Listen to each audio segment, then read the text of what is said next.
information.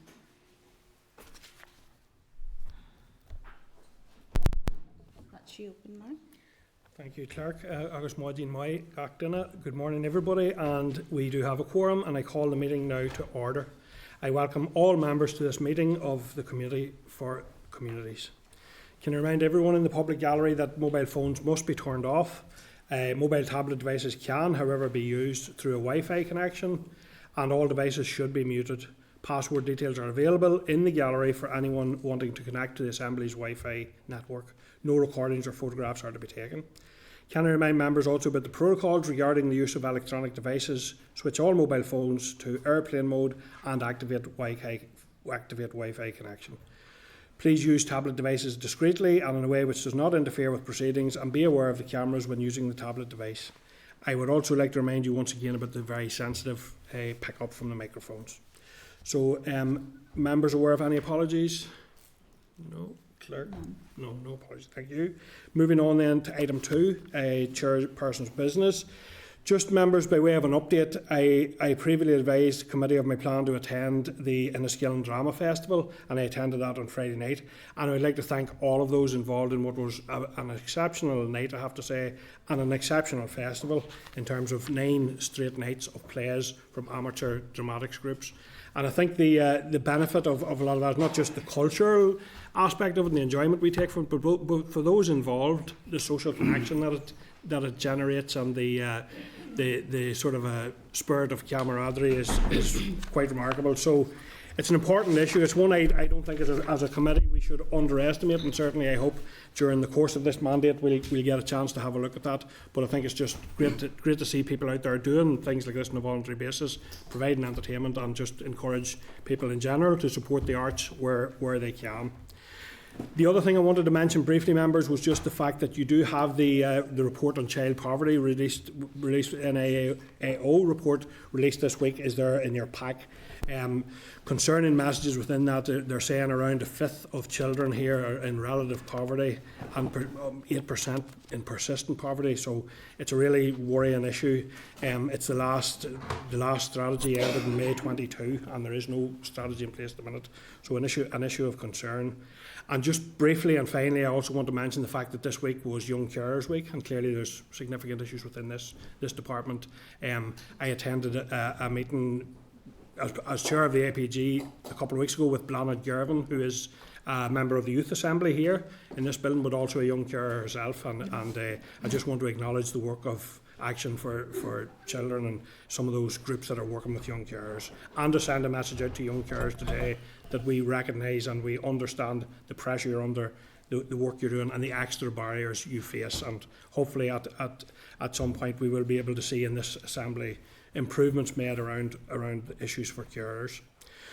So thank you, members, for that. Moving on to agenda item 3, the draft minutes.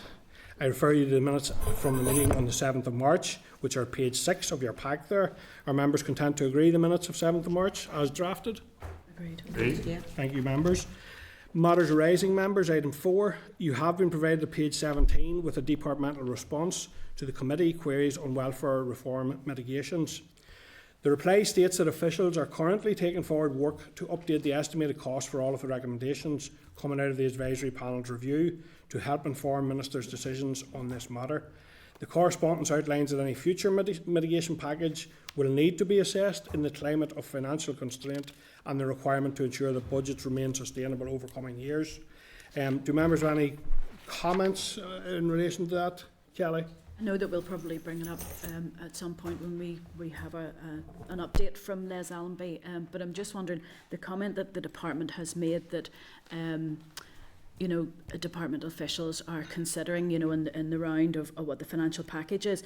What we never seem to hear is what the financial costs are to not put in these mitigations. I'm just wondering if we could write back to the department to ask them just to clarify, are they seeking as part of that financial review the cost of not doing any actions, because that would help to guide us to scrutinise their work. Yeah, and I think I also still don't get any sense, and this has been a sort of a recurrent theme even in the short time we're here, but there's no real sense of a time frame or how many people are working on it. And I think maybe we should write again and ask again for that time frame to be forwarded, and also to get a sense of how many people are working under, what work is taking place, because it's all very vague, in my opinion. Okay, members content with that approach? Great. Thank you. Members, at page 19 there, you've been provided with a department reply to committee queries on sign language legislation. The reply states the development and introduction of a GCSE as a matter for the Department of Education. DFC officials continue to engage with DE and the Education Authority on a range of sign language issues with a view to future sign language legislation, and have asked to be kept informed of developments toward the introduction of a GCSE here, and have offered assistance if required. DFC officials chair and provide secretariat to the cross-cutting deaf sectoral forum, the Sign Language Partnership Group. Through this role, officials regularly meet with key deaf stakeholders to develop and fund initiatives and programmes to improve accessibility and social inclusion for all sign languages users, including in rural areas. During COVID, outreach with the deaf community was prioritised, and a range of remote online resources were developed to engage with that community, and this outreach continues now both online and in person across rural settings, as outlined in the reply. Do members have any comments or any issues wish to note? Kelly? Thank you, Chair. A wee bit disappointed by this response, because it does seem to be anything to do with education, and sign language is all for the Department of Education. I think the department have missed the point here, that if the Sign Language Act is going through, we need the provision of people. So the Department of Education need to confirm who it is and what the qualifications are to teach the GCSE in sign language, and to be honest, the Act needs to actually include proposals that will provide those number of people. So is it teachers with a sign language qualification, or do people who can use sign language then have to get a teaching qualification? And the Sign Language Act would actually help to clarify some of this stuff if there was cross-departmental discussion. We know at the minute that the Department of Education has to provide the Department of the Economy with an update of how many new teachers they require for the teacher training colleges. It's very disappointing that the Department for Communities don't seem to understand that link to the Department of Education when it comes to sign language, people who can actually speak sign language fluently.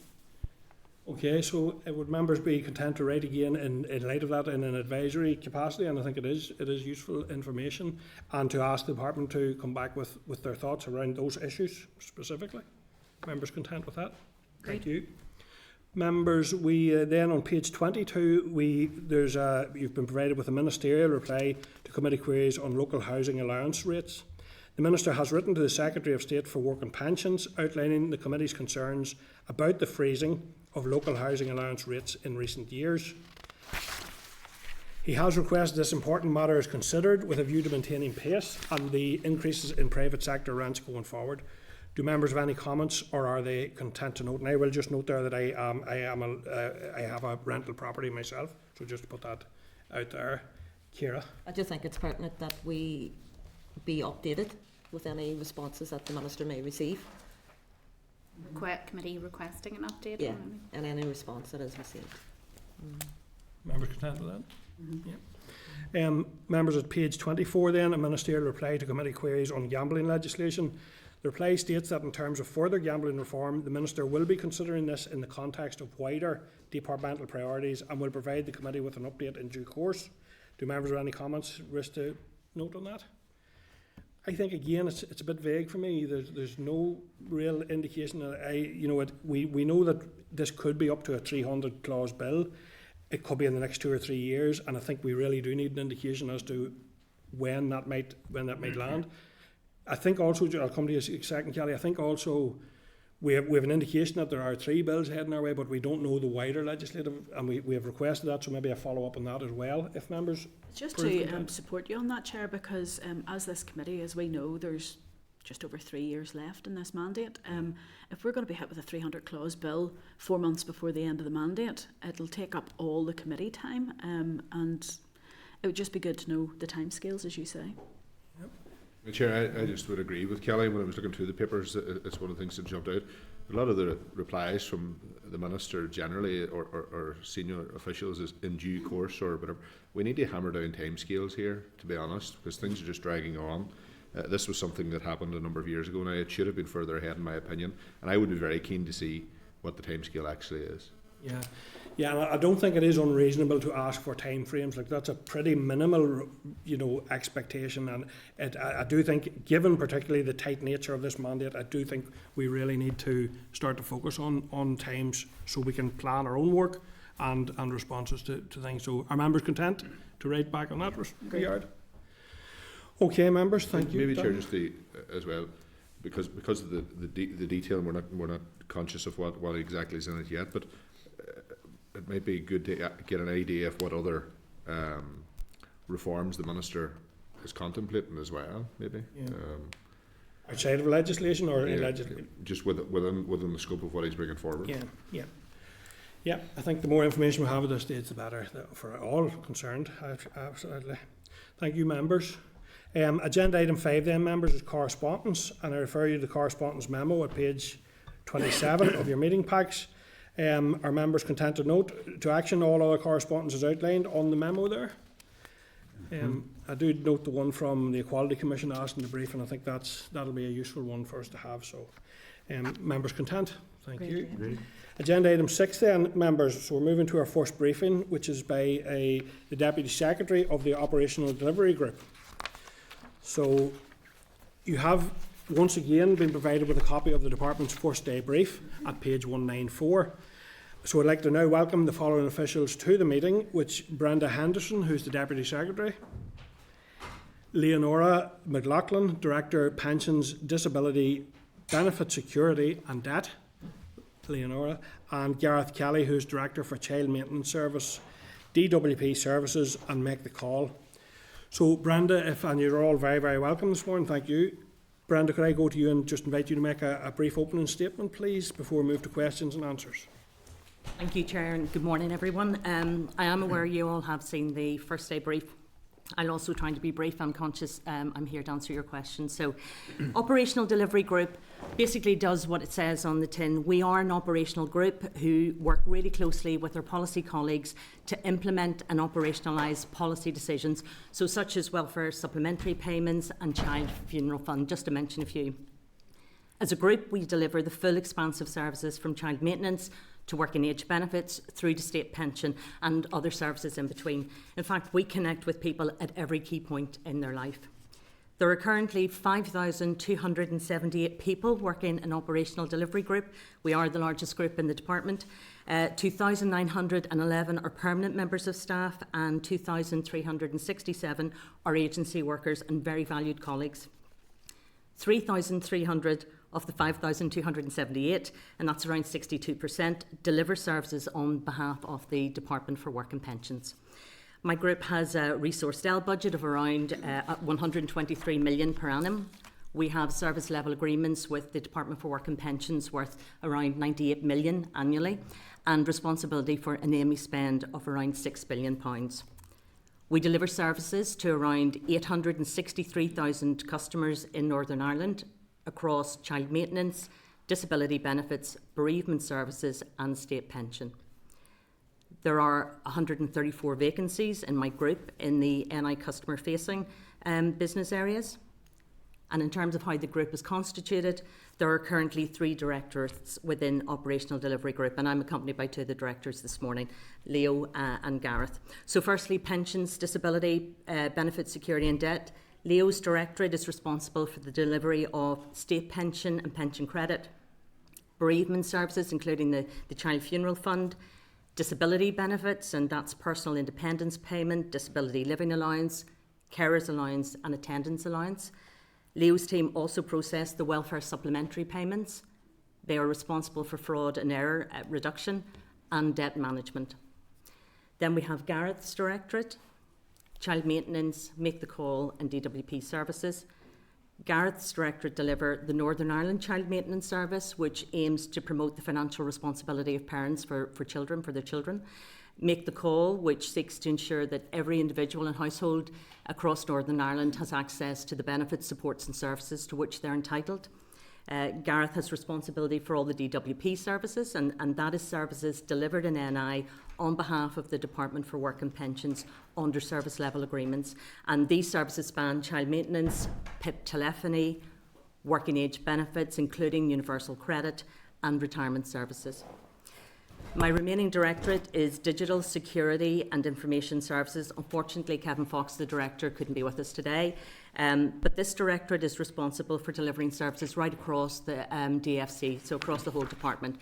And that's the department's information technology, digital and physical security, information services. So that's dealing with freedom of information requests, data protection impact assessments, drafting and assuring data sharing agreements, as well as leading on cybersecurity on behalf of the department.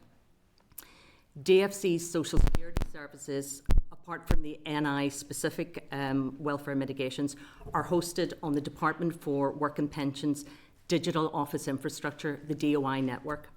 And this is a UK-wide system, and around 80% of DFC's people use it to deliver services to customers and claimants in NI, in Northern Ireland and across GB.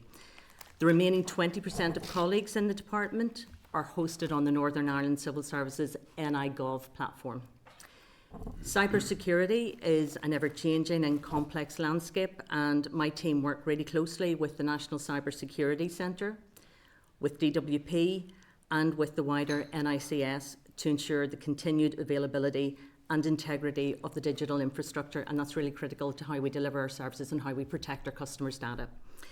In terms of the key issues outlined in the first day brief, the Northern Ireland Public Service Ombudsman's own initiative report, PIP and the value of further evidence, was published in June 2021.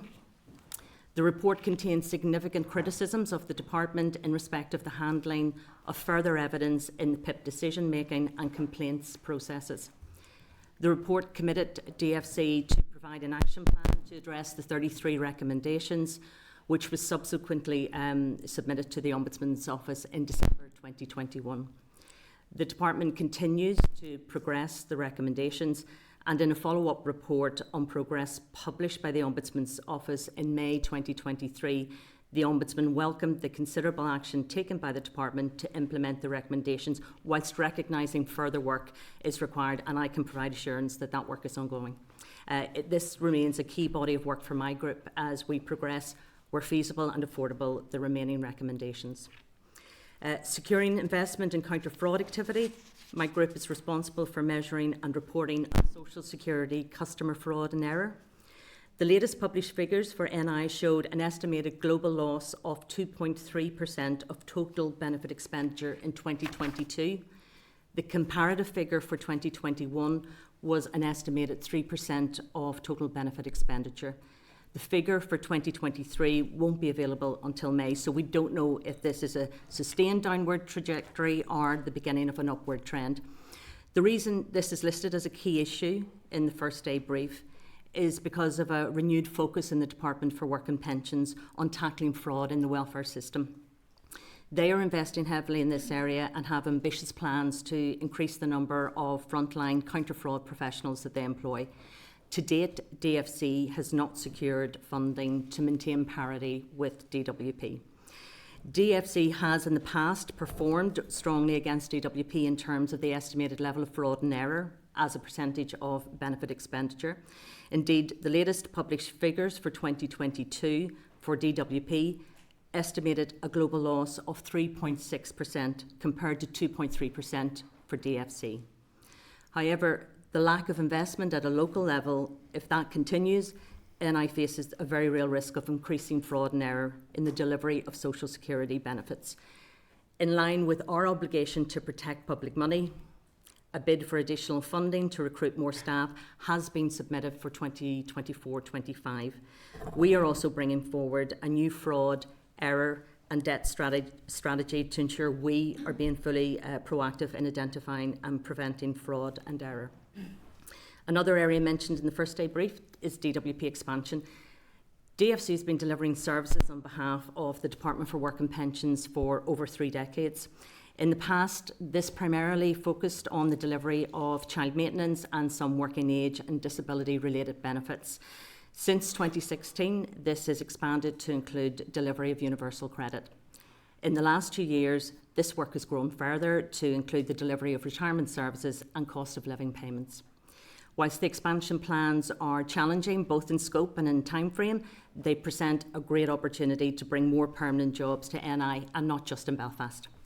And lastly, the remaining reference in the first day brief to pending legislation for child maintenance. These are really two pieces of legislation to maintain parity with DWP. One is around enforcement and the use of new administrative liability orders, and really that's intended to replace the more protracted court-based liability orders. So you will be getting more information on those in due course, but it's just to say it's around the enforcement, getting money flowing as quickly as possible. And the other piece of legislation is around domestic violence, and it's to extend safe access to child maintenance payments to survivors of domestic abuse. So that concludes my presentation. Thank you for listening, and happy to take any questions. Thank you very much. And it's a kind of I feel like we're going to get a fascinating look under the bonnet of the department, and hugely important work in that respect. Just the first one, I suppose, really from me is around the NIPSO report. So you'd indicated there that May 23 there was a further report done. So what recommendations out of the 33, how many of them have been implemented at this stage? 10 have been fully implemented, 18 partially implemented, and 5 haven't been implemented. And I suppose in terms of the NIPSO report, under the 33 recommendations, there were about 111 actions sitting under that. So some of them would be would sort of seep into another recommendation. So if you look at it at a macro level, sometimes it disguises the amount of work that has been done underneath. Now we continue to engage with the NIPSO or with the Ombudsman's office, and the investigators have regular updates in terms of where we are progressing stuff. Some stuff will sit with DWP. If there's forms and things to be changed, we have to put in a change request, but we've done all of that. Obviously, given where we are with health transformation, some of the more digital or IT changes wouldn't have been practical at this point. But that's where we sit at a global level. 10 completed, 18 partially, and 5 yet to be completed. But we're working through none of that. This is not stalled. It's a continuum, and we're on that continuum. And they've all been accepted and all been implemented? Absolutely. Fully accepted by our former minister and accepted by our current minister. And as a learning organisation, we can see opportunities to do things better, working through the recommendations. Okay, thank you. Just another brief one from me then on the expansion of services, and you outlined kind of what the services that you have been doing, but in terms of the expansion, what areas are you looking at? What type of staff commitment would there be to that, and what impact might that have on other core work of the department? So this will be a new recruitment exercise. So what we have in terms of expansion plans, and I'll maybe bring Gareth in just to talk about the specific details. The work at the minute will really be expanding what we're doing at the minute, Chair, and that will be across all the areas, retirement services, universal credit, child maintenance, areas like that. So in terms of the time frame, we're probably looking to by this year maybe get to 3,500 people working on DWP work, and then to get to 4,500. In terms of the dates, not totally firmed up yet, but the impact on the other part of our department, we have a new recruitment exercise underway at the moment. We recognise what we don't want to do is strip out the NI side of the business to deliver services, albeit these are good jobs, permanent jobs that are coming in. So we are very alert to that, and we have got DWP agreement to pay for a new competition. In terms of your ask about what grades, in the main they are administrative officer grades, but there will be obviously the line management chain throughout of all of that will have to be recruited as well. Sorry, Gareth, could I maybe ask you to come back and write into us on that, just to set that out, because I keen I want to get the members' questions as well. So, but thank you for that. The final one from me then is around, and the issue of fraud is a hugely important issue, I have to say, and well done in terms of that comparative position that you're in. But I suppose, and this is not maybe so much for you as maybe for the next group. However, when we hear that there are more staff being recruited in a week when we have had the release of the report around child poverty, and the department saying that the anti-poverty strategy is some months away, I would love to hear how many staff are being recruited to move forward the anti-poverty strategy, because I think that's also crucial work and work that, and I mean the interface with us and the public is around the PIPS payments, around all that assessment processes, and those are slow, and lots of difficulties there. So that's something that, are you aware of plans? Is the recruitment ongoing within the department to move forward on the anti-poverty strategy that you're aware of? So I'm aware of the update that you received, that it's there. It's maybe it still has to go before Minister. I think what will happen is when we have the 24-25 budget and Minister sets his priorities, then the resources will be allocated accordingly to deliver on those priorities. That's about as much as I could tell you at the moment, but the resources will follow the priorities. Okay, I'm going to go to members then, so I'm starting with Brian. Go ahead, Brian, please. Okay, thank you, Chair. I have 3 questions, if I'm allowed to fit that many in. First of all, regarding the social security benefits that you're responsible for in your section, can you clarify, are the rates of those set at Westminster by DWP? So any adjustments to those that we would be making would actually come out of the Northern Ireland Block Grant, would affect funding for other public services? Yeah, that's absolutely right, and we operate in line with the DWP operating cycle and amount as well, yes, because we use DWP our systems to deliver our services. Second question, this is a quick one hopefully. In terms of Make the Call, I was just looking up online there. Congratulations on the benefit uptake that's resulted from that. In terms of the people can either phone the number or they can text, and is that right? And someone will ring them back? That's correct. Yeah, you can call the helpline, which is available Monday to Friday, 9 to 5, or there's a text service, or you can go online. There's an email address that's provided as well. Right. And we also take referrals. We can take referrals from partner organisations and from across our benefit office network. I wasn't aware of the text one, so literally you can just text and someone will actually ring you back then. That's very helpful. And the third one, Chair, is just a bit more on child maintenance, which I assume this is ensuring a contribution from both parents if they're estranged to the upraising of a child, which quite often will be then a father if there's been a separation, but not always. Can you say anything on just the level of compliance and non-compliance, what rates we're seeing, and if the sort of absentee parent is not contributing, does that directly then impact on the income for the parent having responsibility for the child, or is there any statutory compensation made for that? I suppose in terms of the statutory scheme that we operate, we have the direct pay and collect and pay. Direct pay is where we encourage collaboration between the parents, where we support both separated parents to make an arrangement in terms of the payments. We set the calculation amount. Within the collect and pay service, where we will actually collect the money from the paying parent and then transfer it and make the payment out to the receiving parent. In terms of compliance, taking both the statutory schemes into account, we would see our cash compliance somewhere in the region of about 94%. In terms of the collect and pay, where we would say where it would be maybe more of our complex cases and difficult cases, the compliance rate there I think is somewhere around the 79%, with about 58% of paying parents paying over 90% towards it.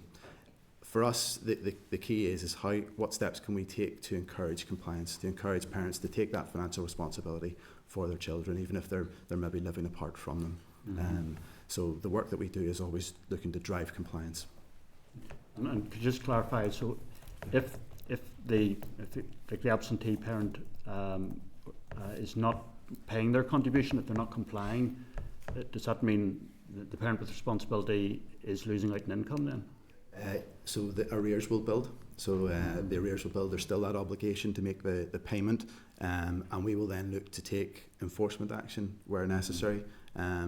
So, for example, in the last 12 months up to the end of September, we collected about 2.6 million through enforcement actions. That could be deduction directly from wages.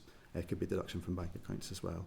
So, we do look to take action. There is obviously that obligation to make that payment towards the arrears, and we then look to take action to collect that money to make the payment across to the receiving parent. And I suppose when it gets into the enforcement space, it becomes more expensive to collect it then. So what we do is we have those enforcement conversations from day one with parents to say, we try to get that consensual agreement that one parent will support the children of the relationship, even if they're not together. But actually, If you don't, then these are the measures at our disposal to do it, but always better to have that with agreement than waiting to the enforcement space. And at any stage through that enforcement journey, we'll be engaging with the paying parent, encouraging them to make a payment. You know, it's obviously, that's our last resort. Okay, thank you, Chair. Thank you, Brian. So I'm going to go then, I'm going to Melissa, then Andy, Kelly, Morris and Daniel. That's the order I have. And Sean, go ahead, Melissa. Good to hold. Hello, like, she's all very welcome. Just we had a report here from the Permanent Secretary that where he alluded to the fact that many of those who were there delivering the very services that you talk about are probably in a worse state financially than the people that they're delivering the services to. Is that actually impacting in any way in terms of your recruitment? And that when you talk about 134 vacancies, is that part of the problem there? Those vacancies, are you having difficulty filling those vacancies? And then given the very fact that you're going to extend the delivery of some of your services, how again too are you going to address that problem?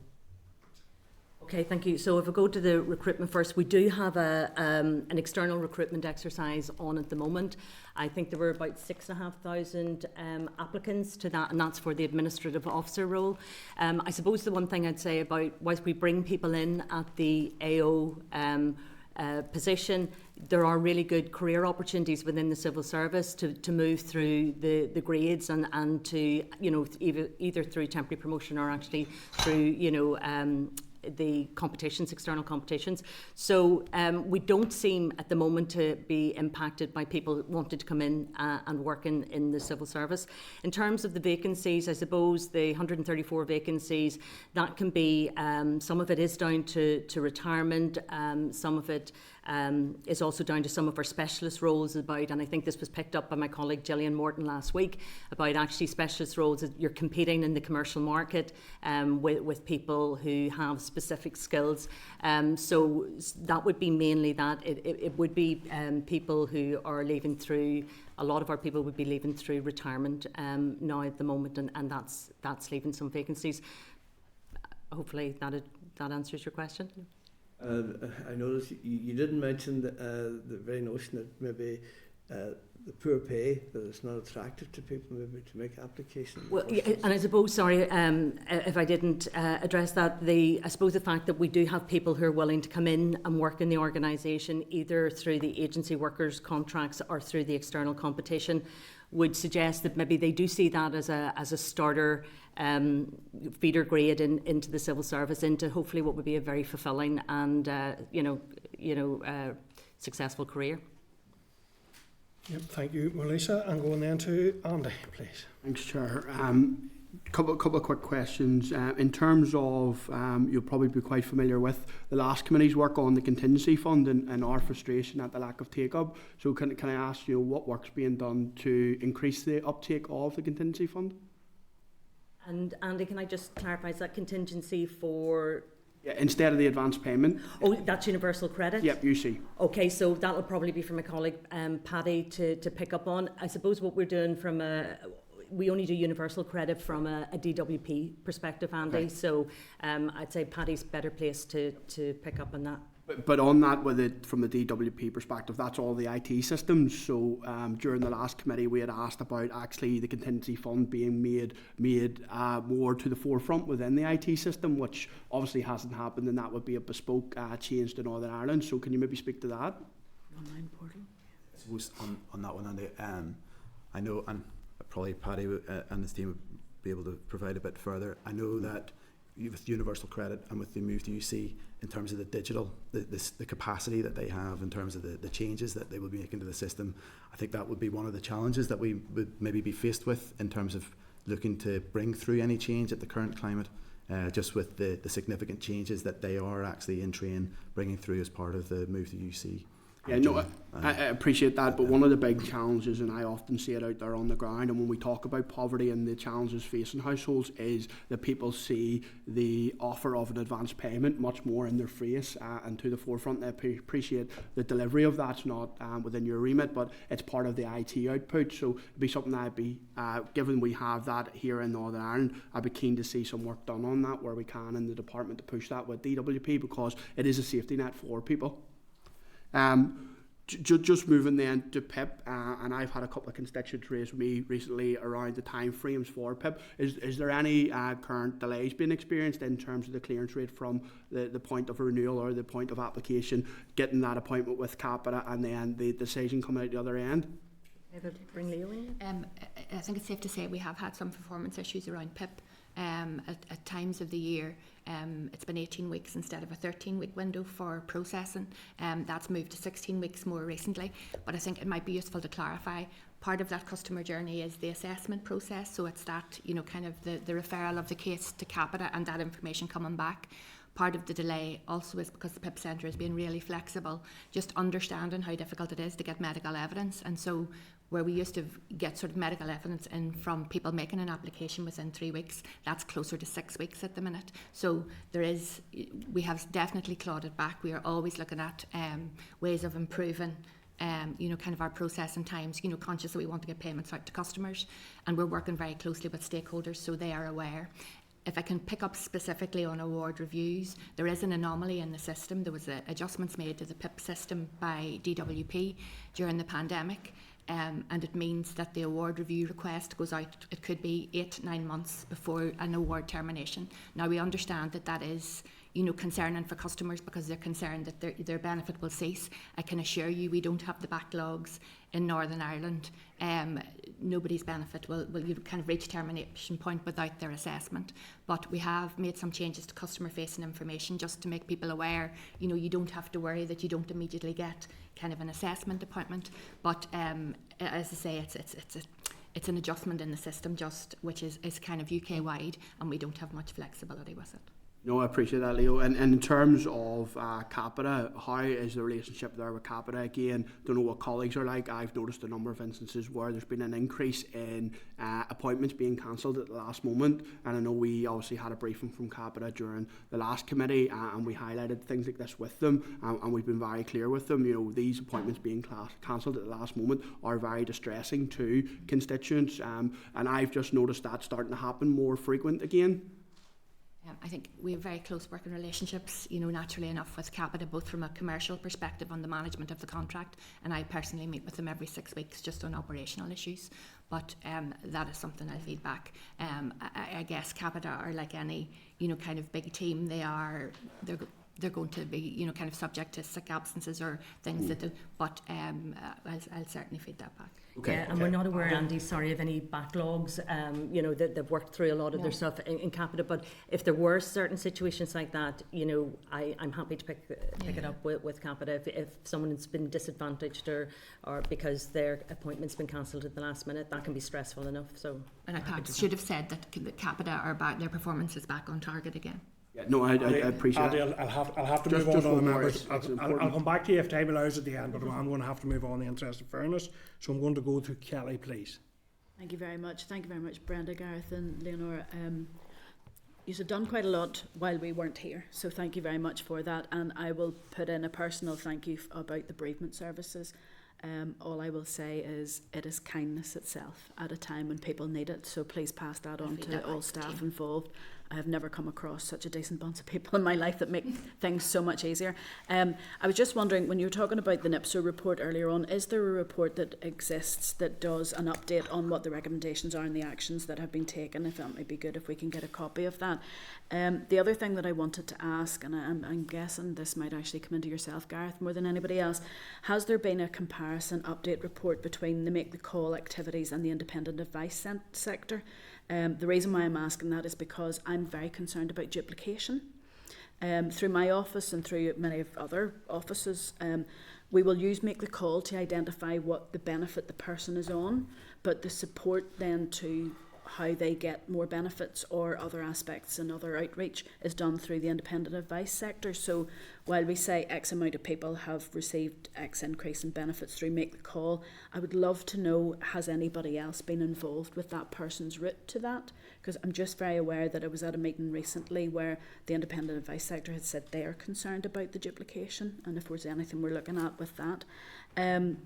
The other thing, just I'll You run need through a wee these bit of quick. time for answers, Kelly. Yes, I will do.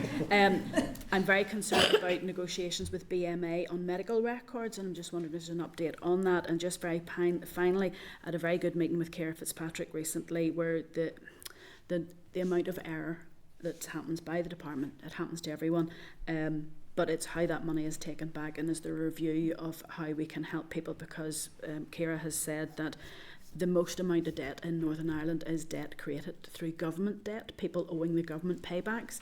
I'm just wondering, in that error reduction, how we're working with that. Thank you, sorry. Okay, maybe if we pick up the error reduction first, actually, Leo, just on that point. Thank you. Yeah, well, this was not surprisingly, and you know, it'll underline essentially what you're saying. Given the department's benefit delivery, we have a debt stock of 342 million at the minute. What I would say, to reassure the committee, is that the department has no target for debt recovery. What we seek to do is have a relationship with that customer that means that we have some means of active recovery, and we're sitting at about 74% of our customers at the minute. And by active recovery, we mean repayment plans that are sustainable and affordable for that customer. And we've worked hard over the cost of living period, or the cost of living crisis, to kind of make sure that customers know how to access support with their social security repayments. We have worked with stakeholders. My debt staff still go out to make the call events, or occasionally with UC kind of local events, to make sure that customers know how to access the service centre services, and that's just at the end of a call. We'll work really flexibly with people where we can, to kind of make sure that they are, you know, paying an amount that they can commit to. I think what my concern is, this is errors that have happened to them, so it's well, in terms of official errors then, and I suppose just to maybe reassure you, in our results from last year, along with kind of the overall global loss, official error decreased from 0.5 in 2021 to 0.3. So we are seeing less of that. To be fair, you'll be aware that the welfare reform benefits, we can recover official error. I think we seek to kind of, you know, take a pragmatic view to that, and we understand that even if it is official error and we can or we may recover, that we make sure that that is in the public interest to do that. And in terms then of the make the call and the independent advice? Yeah, I suppose the first thing I'd say is the independent advice sector plays a critical role as well in supporting individuals, getting the benefits, supports and services that they're entitled to. One of the things is we've got a number of partnership arrangements in place with a lot of those range of those organisations. We've got data sharing agreements in place. So for us, we're not looking to duplicate. We're looking to actually work together to provide that wraparound support that people are looking for. And for us, you know, we're looking at where the role that Make the Call have. We look to see what benefits they can be entitled to. The other key role for Make the Call is about the home visits. So we look to make sure we can get out and do the home visits to support those vulnerable customers. We obviously work with the advice sector in terms of referrals. So yes, look, absolutely for me, we do look to see how we can reduce any duplication. I'm obviously aware that there are other organisations that do look at benefit entitlements. And it is trying to work with those organisations to say, well, look, how can we work together to make sure that we're not kind of supporting the same customer twice, and that there is a role that we can play and a role that they can play to help that customer. For example, Advice NI would work very closely with, and we would refer for debt advice, independent debt advice for Advice NI. Yeah. Sorry. All right, Brenda, could I ask you to go back in writing on the BMA one there, because I'm going to have to move on to other members. So I'm going next to Morris, please. Thank you very much, Chair, and thanks very much for your presentation. You'll be glad to know, Chair, I'll be brief. Work and wellbeing, you identified a funding shortfall 24-25, a brief outline on how that may impact upon the department. Whistleblowing from members of the public in terms of fraud.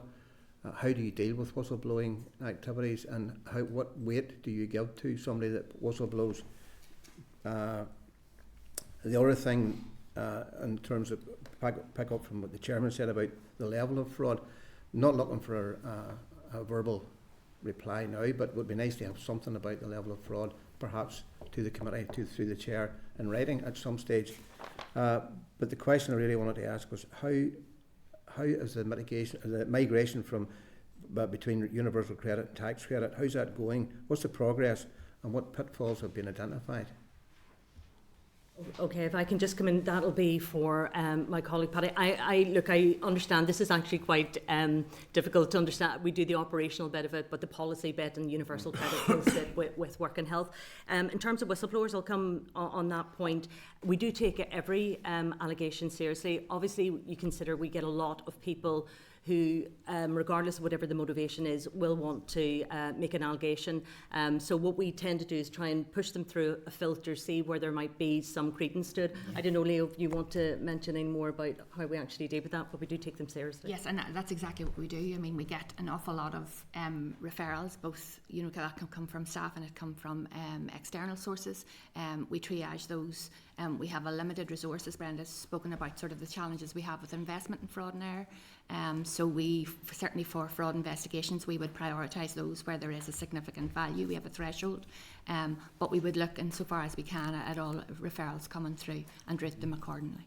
And Chair, then in terms of the figures, the fraud and error figures, the next set will be out in May, so we're happy to share those then. Thank you very much. Thank you, Maurice. Thank you very much. Moving on to Daniel, please. Thank you, Chair. Thank you for your presentation. Brenda, it follows on from a line of question that we had last week. It's just in relation to the temporary posts. I understand you're operating in an acting capacity, as are you, Gareth. Has the general shortfall of staff and the lack of permanent appointments of posts affected the department's capacity to deliver within the operational delivery group? I suppose for our operational delivery group, because most of what we do is statutory, we have to assess and pay benefits, we have to reach a liability for child maintenance, we have to pay pension. There's very little scope, we don't stop things. So what we do is look, it's like any crisis, it's a good opportunity to look at your operating model, or we point our resources where they need to be. We might actually need to just slow things, or scale them. Like, for example, we'll look at some of our targets as well, or, do we need to pull those back a bit? We need to keep delivering benefits. So in some ways, what we do is we point the resources we do have available towards anything that will deliver for the customer. Okay, and just moving on from that, in terms of digital security, are you confident that we have appropriate levels of cyber security in place? And further to that, how confident are you that our cyber security is secure for the future? Yeah, so I don't think you'll ever get anybody to say that we're 100% watertight in terms of cyber security. As I said, it's a really complex area. It becomes ever more sophisticated.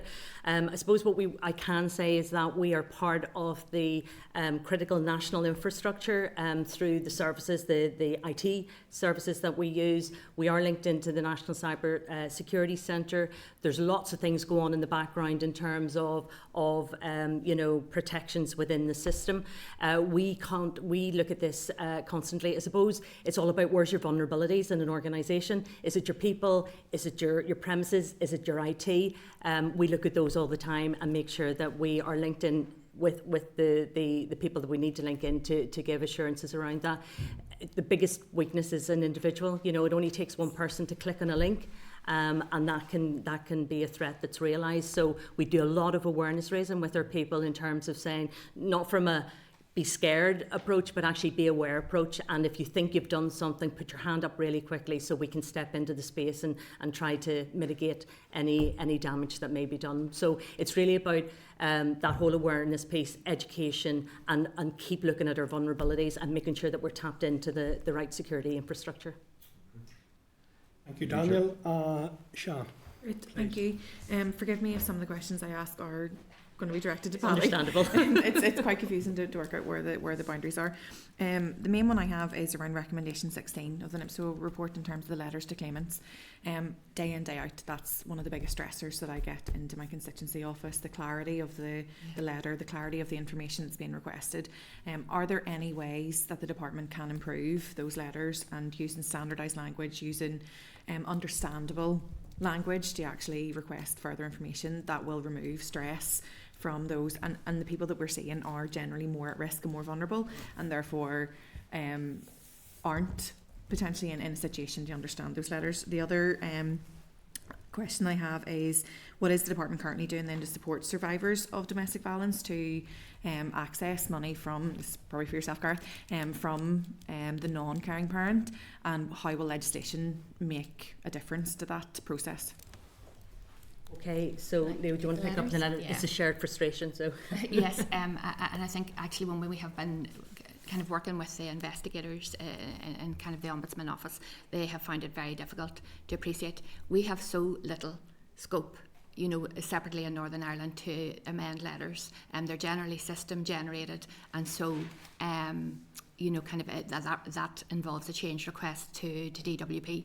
Now, generally for the NIPSO report, DWP have endorsed a number of the recommendations and have said that they will implement them, you know, kind of on a UK-wide basis.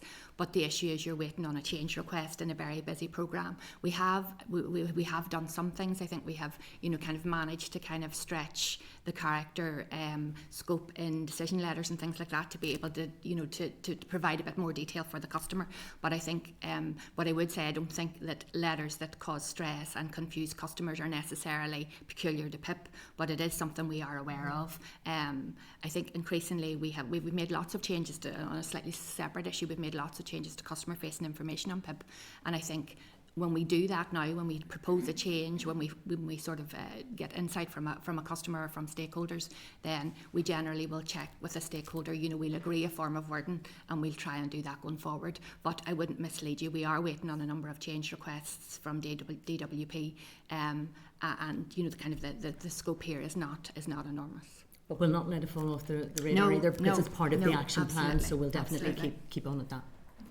And obviously, in terms of the survivors of domestic abuse, in terms of what we have right now, we would signpost individuals that they can access non-geographic sort codes in terms of their bank accounts. We have our collect and pay service, so they don't need to directly interact with the other parent. They can come through ourselves, and we can collect the payment and then make the payment onwards to the receiving parent. Obviously, as Brenda talked earlier about the pending legislation, there's more coming through the pipeline with that legislation around having access directly to that collect and pay scheme immediately if they are able to obviously show that they are obviously a survivor of domestic abuse. It's giving them immediate access to that collect and pay service. Again, just providing more protections to them as an individual and enabling them to access the service that we have. And we do train all our people as well, yes, sorry. Which is really important, because in a conversation someone might not directly tell you that they are experiencing domestic violence, but actually we train them to try and pick up on the nuances and just some of the things in a conversation that might suggest it is, and then they can offer advice and signpost, which is really important as well. When can we expect to see that, Gareth? So DWP have advised that there's secondary subordinate legislation that needs to be brought through before it's operationalised. Our colleagues in SSPLD have advised that they will be looking to do the same. SSPLD will be doing the same here for NI, and they'll be bringing that through the normal process through yourselves to give you the opportunity to scrutinise. As to a date, they're working with DWP. DWP haven't set a date But yet. sorry, no, when will that come? Waiting on DWP. We've no date yet from DWP as to when they're bringing forward the secondary legislation. Obviously, SSPLD will look to bring forward the same into NI as soon as it's ready there. It's the parity. It's keeping parity with DWP with the systems that we use. Okay, one other brief follow-up just to Sean's, and I met this week with Joanne Sampson, very well-known disability activist here, around participatory democracy and co-design and co-production, which I think is a crucial thing, a benefit to right across government. Do you engage with service users around many of these issues, some of which can be readily easily solved, but are there engagement processes ongoing, formal engagement processes across a range of service users? Yeah, we do have a number of stakeholder fora that our people go out to. You have the Disability Consultative Forum that covers. Would you send us through the range of that, because I want to look Sure. I want to look a bit more closely at that, just as how you're engaging with people on an ongoing basis. I'm sorry for that. I'm sorry for the delay. Ciara, I'm coming to you now, please. Okay, thank you. Just in relation to following up from Kelly in relation to supporting obviously customers in relation to social security debt recovery, you had mentioned obviously official area is down, which is great. What's the number of people? And then likewise, and I've worked with people and I have to say the team have been excellent. However, the official area is then identified due to the customer having to go back to yourselves. Is there any pre-work done in relation to errors prior to an automated letter coming out to your customer saying that they need to pay back 10,000, 12,000, 15,000?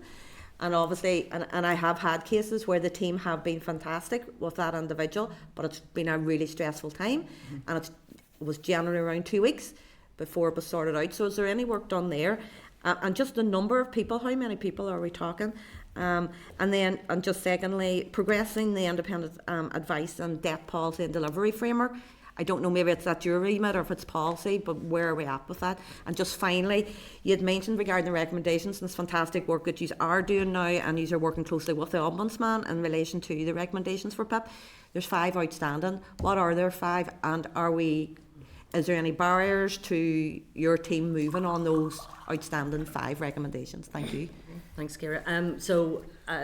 The detail around the 5 that aren't done, I suppose it's some of those are for DWP or they're for the capita, the IT system. So the view is that we can take things forward where they are affordable, value for money and feasible to do. Now what we're saying, those 5 that aren't completed, it's not that they will never be completed, they just can't be completed at the moment. But if we go back to Kelly's point, if we send you the list of recommendations and where we are, that will all be fully set out about why. So they're not in cold storage, they're just at this moment in terms of where we are with the process, that they can't be progressed at this point.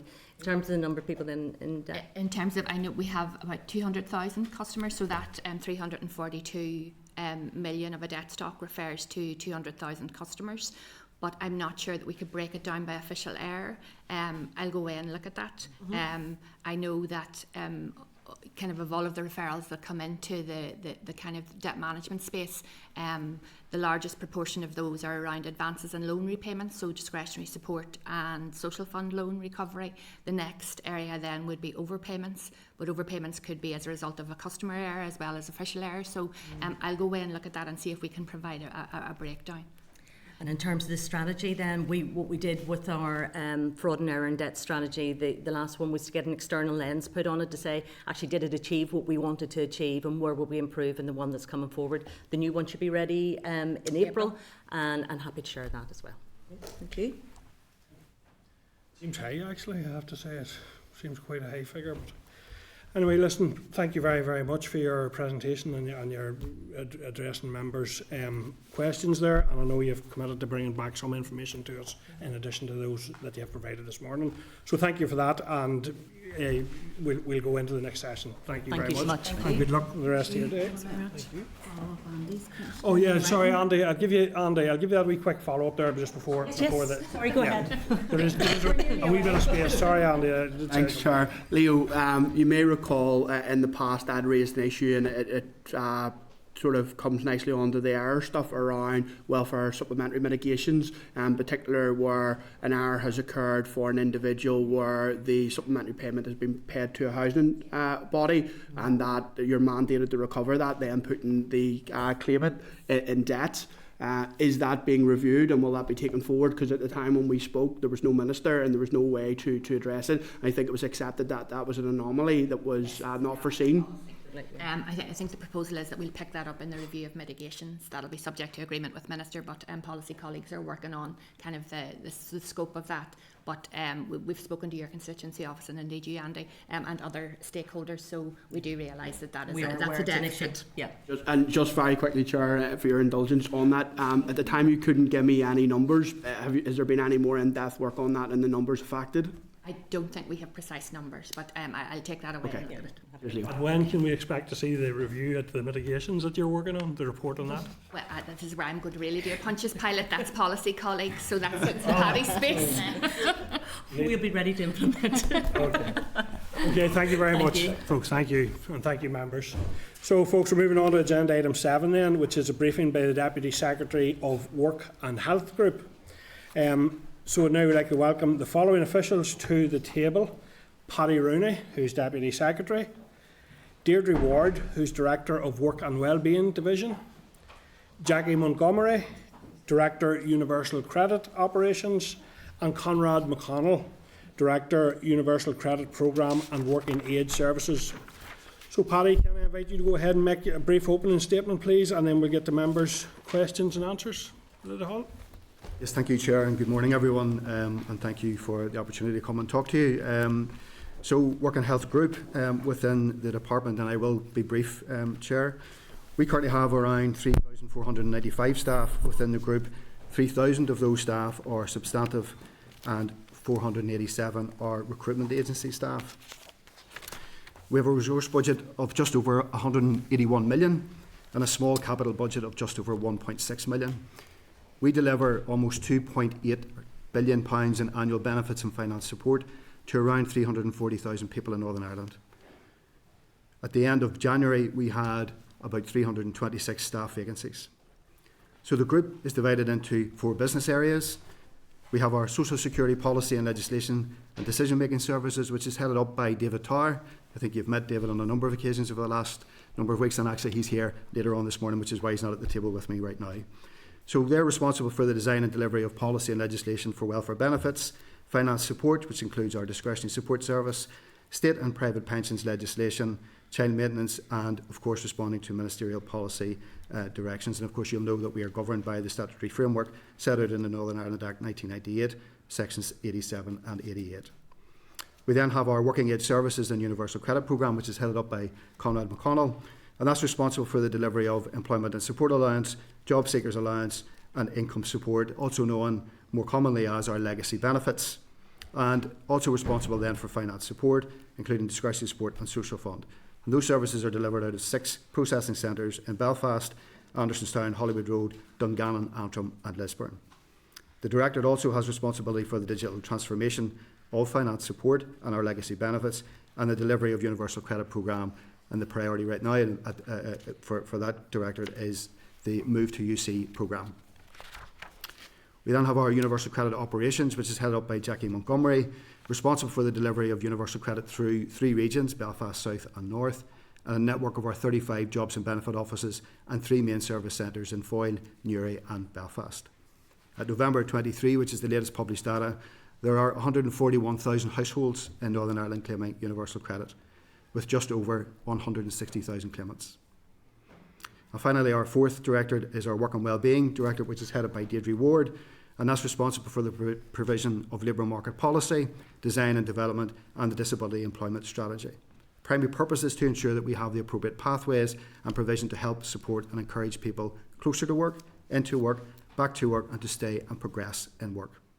That Directorate also has a team of our work psychologists who work really closely with our front line and help them to continue delivering the quality service. And we also have recently taken responsibility for our Guidance, Learning and Development Directorate as well. So that's all our guidance and training for all of our staff. Probably our biggest challenge within the group is our constrained budget and our subsequent staff vacancies. Our priorities include building our capacity and capability to deliver our services in that context, completing the move to UC, managing discretionary support demand, maintaining legislative parity with GB on social security, completing the statutory review of existing welfare mitigations in 24-25, consideration of the welfare mitigations and discretionary support independent reviews, funding our employment programmes like Labour Market Partnership and Job Start, and of course, as mentioned earlier, reducing fraud and error. Chair, that's all I'm going to say. I wanted to be brief to give time for members' questions. Appreciate that, Paddy, thank you. First one for me is ensuring front-facing service delivery keeps pace with the supportive initiatives being delivered by our UC DWP colleagues. What does that mean? I don't understand that. So as you know, we faced real constrained budgets last year in 23-24. That meant there were a number of vacancies that we couldn't fill. So we've had to prioritise a lot of our services to protect payments. That probably means that on our front line that we're not engaging with people as often as we should be. So for example, in Department for Work and Pensions, a work coach might be seeing a claimant 2 or 3 times a month. We simply cannot do that with the resource that we have. And how are you addressing the impact that that's having on customers, as a result of not having that support? Is there mitigation? Is there a tolerance in terms of how that's all impacting? So what we've done is we've had to redeploy staff from across our group to make sure that we fill the vacancies where we can. So in those areas that we've had to stop work or pause work, so for example in Deirdre's side, on the work and wellbeing side, there was a number of projects that we were taking forward that we've just had to stop because we didn't have the resource to do that, and we've redeployed those staff into our operational areas. On Conrad's side, within the legacy benefits, with a reduction in the number of people who are claiming legacy benefits, we've redeployed staff from that area into universal credit as well to protect our services within universal credit. Okay, the second one for me, and I know it has been touched on there already, but I also was curious around the issue of the completing the transition of an additional 61k customers from tax credits. In terms of that move, can you give us an update in terms of that move to UC, and what preparations are you making, or what learning has been taken from this phase to support people on legacy benefits migrating in the future? Okay, so we started way back last April with a discovery exercise with about 500 people on tax credits. We did that exercise both in Andersonstown and Enniskillen to get the rural and urban impacts. We learned quite a lot from that in terms of how we communicate with people, what we should tell them in terms of their migration notification. We've adjusted the communication around that. That enabled us to move to full scale in October. So we started on 16th of October last year. Starting off with around 71,000 households in Northern Ireland, but as time progresses that's obviously reducing. We have around 60,000 households in Northern Ireland to complete by March 25. To date we've issued around 22,000 migration notices. We've got about 8,000 claims made, about 7,000 of them are now being verified. 79% of those people who are coming across to universal credit are entitled to transitional protection, and that average amount is around £198, and that's very similar to the experiences across in Department for Work and Pensions. So tax credits only has been our focus from October. They are about to end around March time. Tax credits and housing benefit claimants will start in April, and then we'll start on our legacy benefits like income support, housing benefit and JSA for the remainder of this year. I think the progress has been really good. We have worked really closely with Advice NI along the journey. Our sort of mantra at the very outset of this was to try and ensure that we had the best possible and safest journey for those who were moving across. And I think we've got a number of steps in the process to enable that to happen. We have a trusted partnership forum, we have a frontline advisor forum, and we have also got an early warning system with the advice sector to help and support people along that journey. And we've done an awful lot on communications, on advertisements, just ensuring that people don't make that move until they receive their migration letter. Okay, thank you. So I have Maurice, Daniel, Brian, Kelly, Ciara and Sean in that order. So Maurice, go ahead. Thank you very much, Chair. You've touched upon my query and you've answered it very well. Thank you very much for that, and thanks for your presentation. But could I just reiterate what I'd said earlier on? Have you identified any pitfalls along the way, and how have you dealt with them? And from an office point of view, can I just say that the staff and management of your department are very helpful. They're very prompt at replying to emails, and they're very prompt replying by telephone calls. So thank you very much. You pass that on, please. Well, thank you for that, Maurice. They are a very dedicated staff right across all of our operational areas and the front line in particular. There have been a number of things that we've identified along the way. I think at the very outset in discovery, some of the communication around what this meant and do I make a move was something that was of concern for us, and we've worked, as I said earlier, very closely with the advice sector to address that.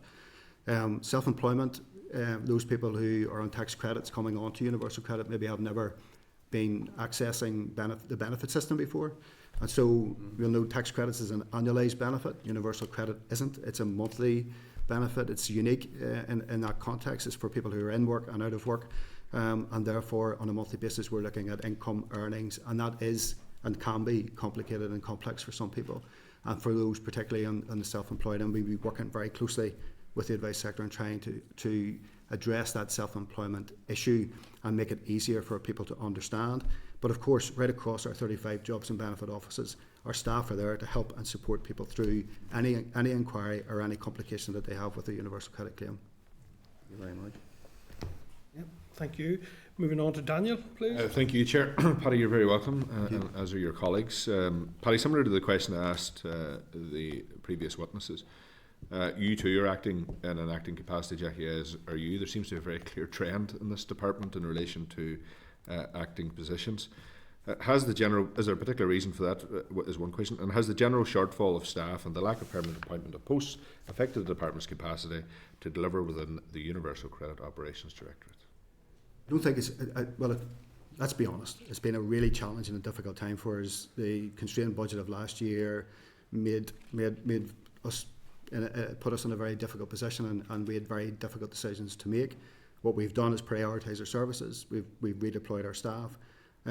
I don't think we have degraded any of the services that we provide, particularly in Universal Credit, because our focus and our priority has been to ensure that we pay people on time and we pay them the right amount, and that we then, where we can, help and support people along that journey into work if that's their destination.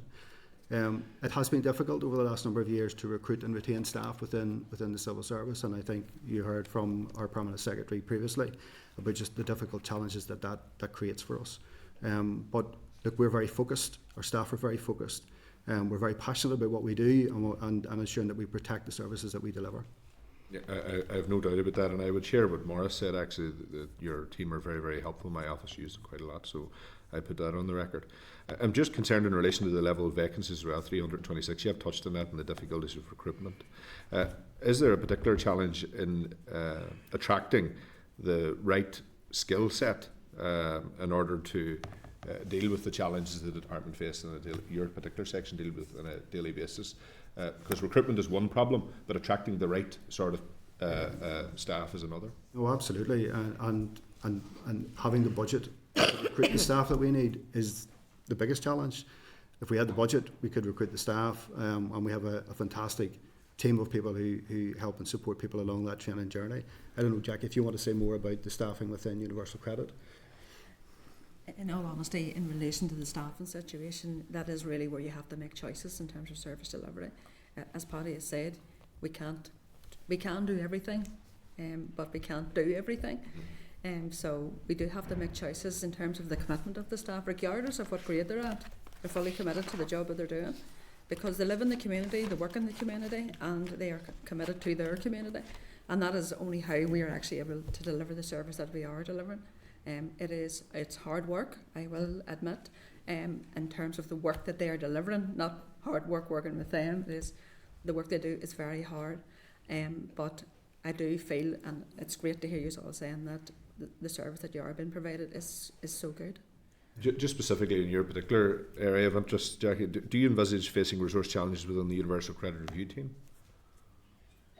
It is already a challenge in the sense that because we don't have the budget actually for that team, the team that we have carved out is a team we've carved out of our own resources, and really I suppose our principle for actually doing that, even out of the limited resources we have, is that obligation to look at fraud and error, to look at incorrectness, and to look at it from two angles. To look at it from the perspective of something that's wrong and it's deliberately wrong, but there's other things that are wrong where customers have been under-informed or need to provide us with more information, and we're actually underpaying them. So there is overpayments, but there are underpayments, and it is our obligation to make sure those overpayments are paid out quickly and accurately. But yeah, it is the whole thing is a challenge. But actually putting that UCR team together has been fundamental to us. It has ensured that we are working along with DWP and working along their journey. They are impressed with what we have done, I have to say, and impressed how out of a very small resource we have built the building blocks of a really good team that we can actually layer more staff onto. So it's really good in terms of what they're doing at the minute. Chair, very briefly. Just in terms of discretionary support, it seems to be well ahead of what the committed budget was. At 20 million committed, estimated spend is 29 million. Are there particular reasons for that? I suppose we know the answer to that question, really. And what are the implications of that challenge? So the issue is demand, and we know that there's been a high demand for discretionary support over the last number of years, and the cost of living crisis has obviously contributed to that. We were fortunate last year that we got a top-up of discretionary support as a result of the Household Support Fund that was introduced in England.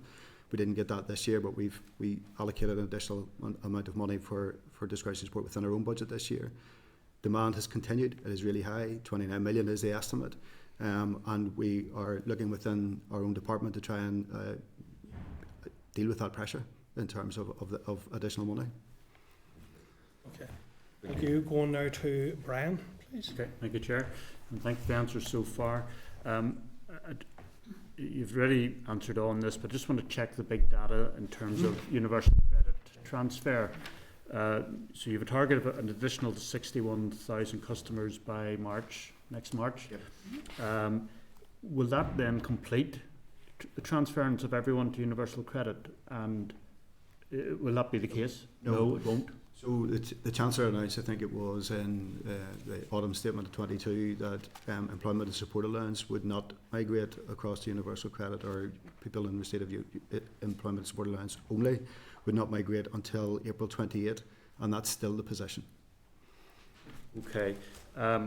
So just to help you with the numbers, by next March, will it be over 200,000 people on universal credit then? Is that right? There's 165 or some 156 customers. Is that current? That's current. That's current. And then an additional 61. Yeah, exactly. Right. Plus those people who will claim universal credit between now and then. Mm-hmm. And of course there will be some leavers. But yes, well over 200,000 by this time next year. Okay, and that will be the vast majority of people by that stage, will it be? Would you say? It will be, apart from, I think it's around 60,000 on, or 54,000 on ESSA. Yeah. Okay. Two other questions, Chair, briefly. You refer to reducing error and fraud as a priority and a key issue. And at times I appreciate that will be difficult work, and I'm sure there is willingness to work with people if they've made an error, and to help them correct that. But there will be incidents of willful fraud, people working in the grey economy, black economy, and claiming benefits that they know they're not entitled to. And that will be difficult work. It's important work for the public resource, prevent that. Do you have resources for that work? And can you tell us more about that? Yeah, so Brenda's team looks after our benefit security directorate that has a number of staff who look after investigations, etc. Daniel mentioned earlier the Universal Credit Review team. That's our own team within Universal Credit Operations that we've established to look at cases, to review cases, to identify where there might be fraudulent activity, and then make those referrals to our benefit security team to take that forward. But yes, there's an entire team that looks after benefit security and fraud. And I would hope in the modern era there's a lot of cooperation with other government departments, looking at data, information, but anyway. There is absolutely, and I'm sure if you want more detail on that, Brenda would be more than happy to provide that. Okay. Last question, Chair, briefly. Does your section carry any work relating to benefit entitlement in GB, or is it just purely Northern Ireland? Northern Ireland. We're just Northern Ireland. Yep. Yeah. Okay. Thank you. Thank you. Kelly? Thank you very much, and thank you very much, Paddy, and all to your team. A lot of people have talked about universal credit today, so I'm going to move on. Deirdre, I'm going to come to you. Job start is terrifying the life out of me, and that loss of potential funding is a real cliff edge for the type of work that your team has been doing for quite some time. Just an update just on the bids that have been going into the department, and is there anything that we can look at for alternative funding to that?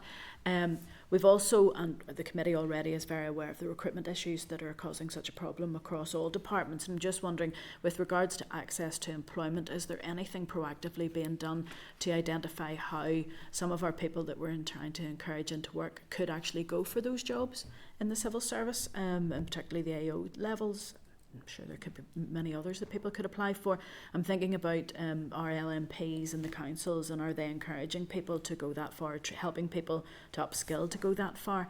And then just finally on that fraud, Brian, I'll just tease a wee bit more on that. Is there an annual sort of update or a publication of, now obviously data protection, we have to be careful with that, but on the type of cases that the fraud, the benefit security team's looking at, and the type of outcomes that have happened from it, if there's any learning that maybe the committee would need to be aware of that we can support you of moving forward. Could I just pick up on a couple of those things that I'll pass to Deirdre on the job search? So benefit security, there is an annual report, and I'm sure, again, if there's more information requested, I can bring that back to Brenda to provide to committee around timelines around that. In terms of encouraging people back to work, whilst we have Job Start and we have LMP, we have staff right across our 35 jobs and benefit offices who work every single day with people, but not just people who are claiming benefit, but those organisations, employers, local and regional, to understand what vacancies exist so that we can hopefully match and help people along that journey and any additional help and support they need along that journey. Every single day we have job clubs, job fairs. In fact, today there are job fairs going on in Armagh, in Enniskillen and Carrickfergus. And in fact, if you go onto the DFC website, you'll see a diary of events that happen every single day about trying to engage and collaborate to help people along the journey into work. So we're doing that every day, and that includes encouraging people to apply for civil service jobs where they exist. I'm going to pass to Deirdre, and I think if we talk about Job Start, we also talk about how we've been able to bring people through Job Start into the NICS. Would be a really good example of how that happens. So you'll be aware Job Start at the moment has 2,925 opportunities live. There's over 1,000 employer applications approved, offering in total 3,639 opportunities. We have 914 young people commenced on Job Start just at the minute, and we're pleased to see that 333 of those are on the 6-month opportunity, but actually 581 are on the 9-month opportunity, which is the specialist pathway for young people with disabilities, those who are NEET, those coming from care experience, or those who have experienced the justice system. So pleased to see that it's nearly 60-40 young people on the specialist pathways versus not. We talked about bringing people into the civil service, and so in Job Start 1 we did bring some young people into DFC because we want to start with ourselves, and those young people all had disabilities, so there were about 20 young people who came in on Job Start and 9 have stayed, but others did get jobs in other areas with their newfound skills that they gained within the civil service, and some went back to education and training. This time on Job Start 2 we went out across all the departments, so we have in the region of 150 opportunities that we're hoping to offer for young people on Job Start to come into the NICS, and quite a number in Department for Infrastructure, in roads and rivers, so different jobs that are rurally based, jobs that are outside based, and that might suit other young people who have different interests and different skills and looking for different sorts of opportunities. On Tuesday of next week, we start bringing young people into Job Start in DFC again, so starting with us. So there are 9 young people starting over the next couple of weeks in DFC, and we will move that forward in batches with the other departments and with our colleagues in DFI. Last time we were able, with a dispensation to the merit principle from the commissioners, the civil service commissioners, to find a route forward to convert young people based on a line manager assessment to permanent. And we're hopeful that we can work with NICS colleagues again to develop an appropriate way forward to bring those young people who are successful in their opportunity in permanently. And that. And actually it'd be great if you even sent us through a note on all of that. That's fantastic work. Final one, can I just double check, Chair, just the last one. So if Job Start at the moment we know is due to end in June, March, so anybody who's able to start now will get their 6 or 9 months. Yes. Yeah, thank you. Yeah. Yeah, thank you. And actually just a brief point on that, I think, and you've touched on a lot of it, I believe, Deirdre, there. I believe until we start, this phrase economic inactivity, which is kind of judgmental and places it almost on the individual, until we start, I think, dealing with this type of thing around the concept of economic disadvantage. Yep. And that could be educational, it could be poverty, it could be disability, and it could be transgenerational. Yes. Until we start addressing it as economic disadvantage, I believe we will struggle to. So I'm glad to see those initiatives. Thank you. Moving on to Ciara, please. And I'll try to be really, really brief. Discretionary support, and you mentioned obviously, and we know the forecast, and we know how critical and important it is. Have you considered about reverting back to the previous criteria? I know obviously you're looking internally at the budget, but the previous criteria. Just a quick question on that. exploring obviously Job Start, and I know was really, really successful, and it's just fantastic work and great opportunities for young people, and I know we've had discussions in relation to progressing that, particularly for those age 50 plus.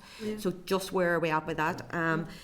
And just on that, and probably not for now, Deirdre, but if there's any statistics regarding to the impact of Job Start to date regarding sustainable employment, I would be key to get the figures on that. And then just finally, and I know Colin had mentioned it, it's about supporting and enabling people, particularly that need specialist support within their ongoing work. And I know there's a range of programmes that you've mentioned. Is there any thresholds or timescales that limit the support? Because a lot of people need long-term continuous support. So I'm just conscious of the condition management, the access to work, the workability, the employment support scheme of them, how many are actually benefiting, and is there any time limits on any of them schemes? So thank you. Okay, so I'll pick up on a number of those. So the discretionary support, we had to make those changes in order to keep discretionary support alive. Had we not made those changes, we would have blown the budget in a number of months, and then there would have been no service. We haven't considered reverting back that because we still have a demand and we still don't have a sufficient budget. But of course all of that will come into consideration when we know our outcome of 24-25 budget and whether or not there's any increase there which will enable us to revisit that. That's the first question. Age 50 plus, going back to the column around anyone who's, I don't really like the label economically inactive. It's people who are just unable to work right now, and what are we doing to help and support them along that journey? And we've been looking at a number of things that we can do to help, and across our JBO network we have job clubs dedicated for people who are 50 plus. Deirdre and the team did seek funding for a 50 plus Job Start. Weren't successful first time around, but we still have our fingers crossed that might come to fruition. And in terms of outcomes, well, Job Start last year, 77% of people who went through Job Start were in employment and sustained employment, and we're seeing similar outcomes this time around. Okay, I take up your point on CMP. CMP is wraparound support to help people with their health conditions, and it's not necessarily an into work outcome we're looking for. It's to help people to learn to manage a condition or set of conditions so that they can progress forward. So hopefully ultimately into work, but it's about learning to manage the conditions. It's a sort of 12 to 18 week wraparound service, and it's delivered in each of the 5 trusts by multidisciplinary teams, including everything from talking therapies to dietitians to physio to occupational to all of the sort of medical disciplines. And so a person, depending on what their condition or set of conditions might be getting talking therapies one day a week, physio another day. It's the wraparound nature of it that helps people to manage moving forward. And just to say that of CMP currently, mental health is the single biggest challenge that CMB coordinators are assisting people with, followed by post-COVID and musculoskeletal. So we are seeing big challenges in supporting people with their mental health alongside other medical conditions and comorbidities that they might have. If it would help, we could give you some details around all of those programmes. I think it would be useful. The budget that's available and the number of people who are supported through that programme. The uptake on it, and if there's any barriers to participation, and particularly when you're talking about the collaboration through health. We're constantly talking about obviously the difficulties all departments are under, but you need that wraparound support service, which impacts on a lot of departments and officials and trying to ensure that, which is critical for people. But I'm really conscious of keeping it whilst people are in employment, and we've had conversations this week. A lot of programmes are time limited. Some people will be keen to stay in employment, work in employment, but they may need continuous support. And does any of these schemes provide that? Workable does provide continuous support, as does Access to Work. Okay, thank you. So we'll share those details with you. And it would be great to see an economic analysis of the benefit that brings, because I think we don't often enough concentrate on that, and you know the advantages, because our business need people, civil service, so clearly we're going to have to get better at this type of area. Just uptake. I'm concerned that there isn't an uptake. Is there any barriers to people actually uptaking these support programmes? And and is there any demands placed on budgets with yourselves? Do they need to be increased? I'm not aware of any. I'm not aware of any barriers, but Absolutely, there's the budget constraints is right there as it is everywhere else. Yeah. Thank you. Okay, Sian, please. Yeah, I think a lot of the questions have been asked, thankfully, so I don't need to double down. I'm really delighted to hear I suppose the breadth of what's going on, particularly the rural context and the different departments. For me, the cross-departmental working is the essential bit. Too often we work in these silos. Has there been any working in terms of identifying skill sets that are maybe needed more in certain departments, or having some kind of flexibility with what is being put out there via Job Start, and then also just around the sustainability of Job Start, because that is the big worry, is that cliff edge. I think Kelly had asked a question, and I'm not sure whether that had been answered, whether there are alternative funding mechanisms that we can look into. So in terms of the skills, we did a presentation to the HR Portfolio Board, which is all the people leads in each of the departments, and asked them to consider using Job Start to bring people in, particularly into areas where they were struggling to develop pathways in for people. And so, for example, with DFI, they are struggling to recruit in some areas in industrial posts, and so they were very keen to work with us to have this new inclusive pathway in for people, that is, jobs in every roads depot and in rivers. So and find a way in that isn't interviews, isn't testing, and might suit young people better to enter that way. And also, a job trial is essentially what we're offering, and that's harder than doing an interview in many ways, because they're showing up every day to show you what they can do and what skills they can deliver, and building their confidence as they go. So not the easier route, but sometimes the route that works best for some of the young people that we're engaging with out there in the world. You asked me, is there a cliff edge about Job Start? And the answer is yes. The funding is through New Deal with the NIO, and that funding finishes in March 25. So yes, we can put people through, but we'll have to track back and close the scheme to new entrants 9 months before end of March, or 6 months before the end of March. And at this point, we're not clear what will happen. Can I ask really quickly, Chair, what is the cost of Job Start in its delivery? It's 15 million over the 2 years. Okay. Mm-hmm. Okay. Thank you. And I know you knew I wouldn't forget it to come back to this one, Paddy, but the consideration of the independent review, the mitigations review recommendations, when can we expect those? Okay, so we have to get the costs revisited.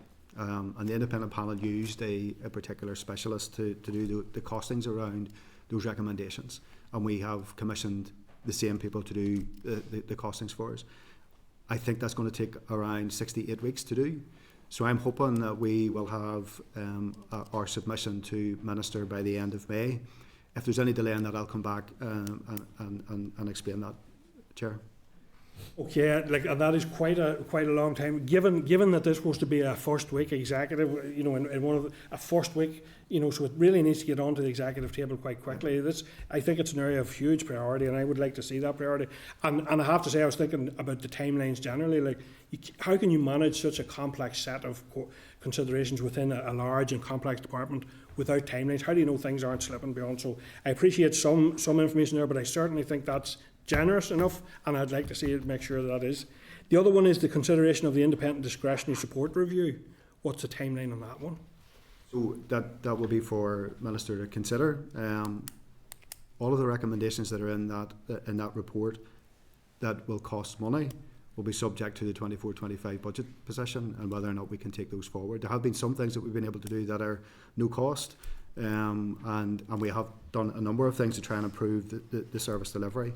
But a number of those recommendations around changing grants and changing loans attract some significant costs that we would have to ensure we have within the 24-25 budget before we could progress those.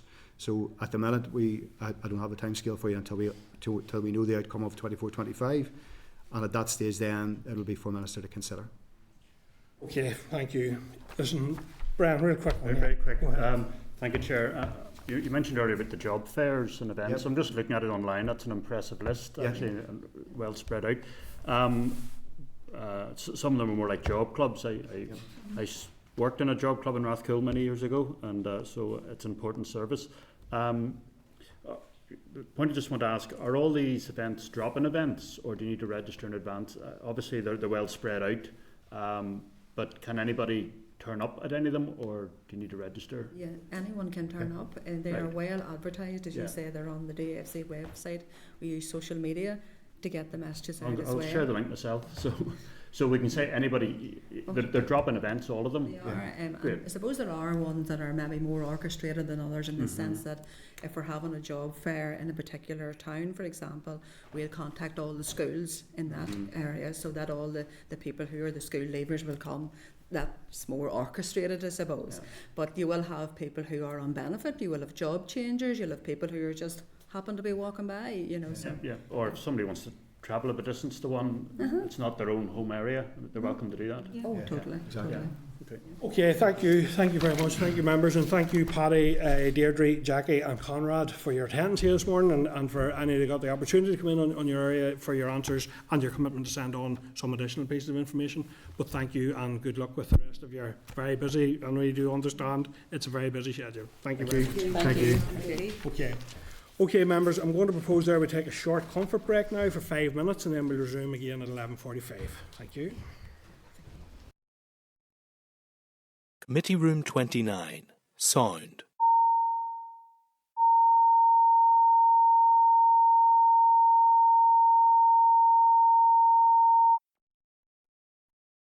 Committee Room 29. Sound.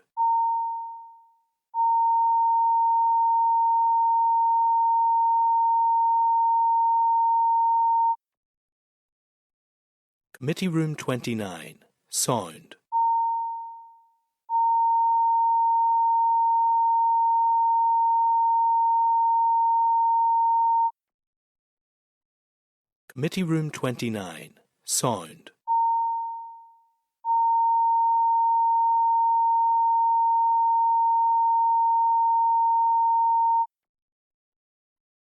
Committee Room 29. Sound.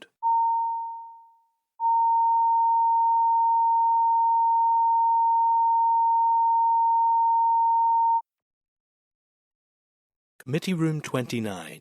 Sound.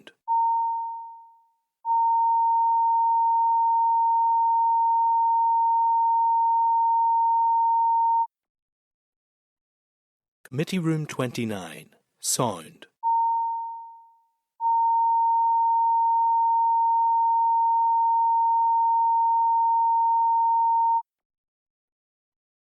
Committee Room 29. Sound.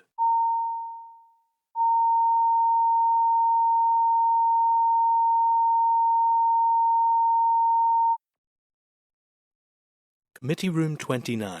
Sound.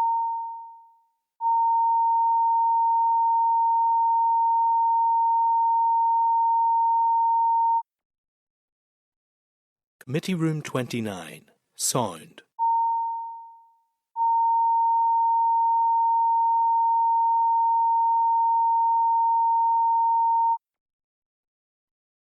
Committee Room 29.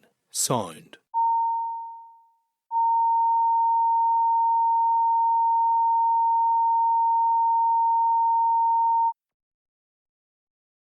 Committee Room 29. Sound.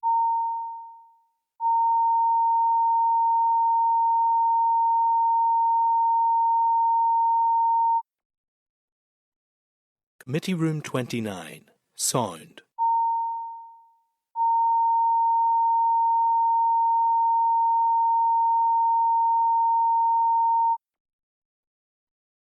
Committee Room 29. Sound.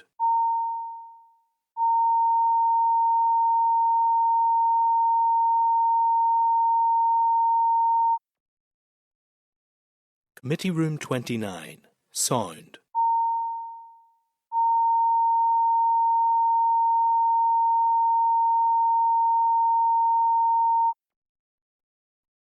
Committee Room 29. Sound.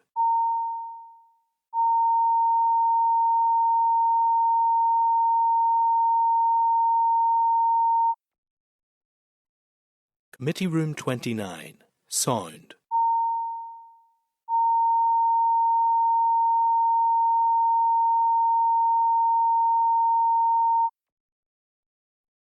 Committee Room 29, Sound.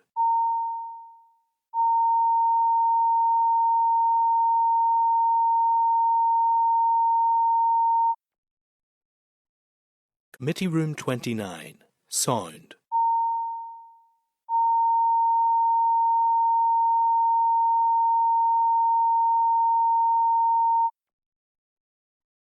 Committee Room 29, Sound.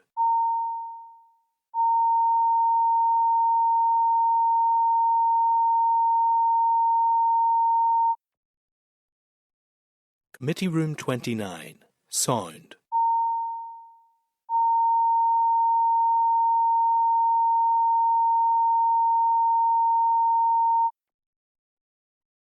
Committee Room 29, Sound.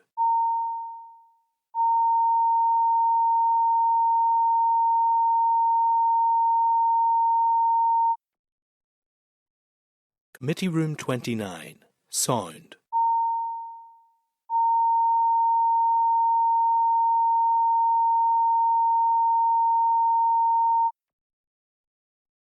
Committee Room 29, Sound.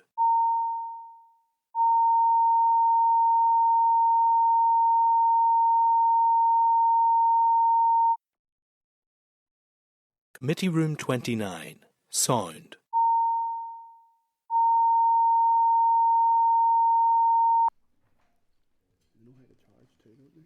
£70. Just ask them to reopen now, okay? She would buy it for me like birthday present. I said, I don't need everyone. Actually in public session. Okay, thank you, members. So we will resume then our meeting now at item 8, which is a briefing from Advice ANI on social policy. There's a copy, members, of the briefing paper on universal credit at page 253, and there's a briefing paper on social policy at page 257 of your main pack. A further briefing note on debt relief rules was also distributed in table papers, and that can be found, at pages 3 to 8 of the table pack. So I'd now like to welcome Kevin Higgins, who is Head of Policy at Advice ANI, to our meeting. And Kevin, I invite you to go ahead and make a brief opening statement, please, and I want to get as much time as possible for questions and answers. So thank you and welcome. Great, thank you, and thank you everybody for the opportunity to present to the committee. It's great to have the Assembly back up and running and committees in place to perform their functions, so it's fantastic.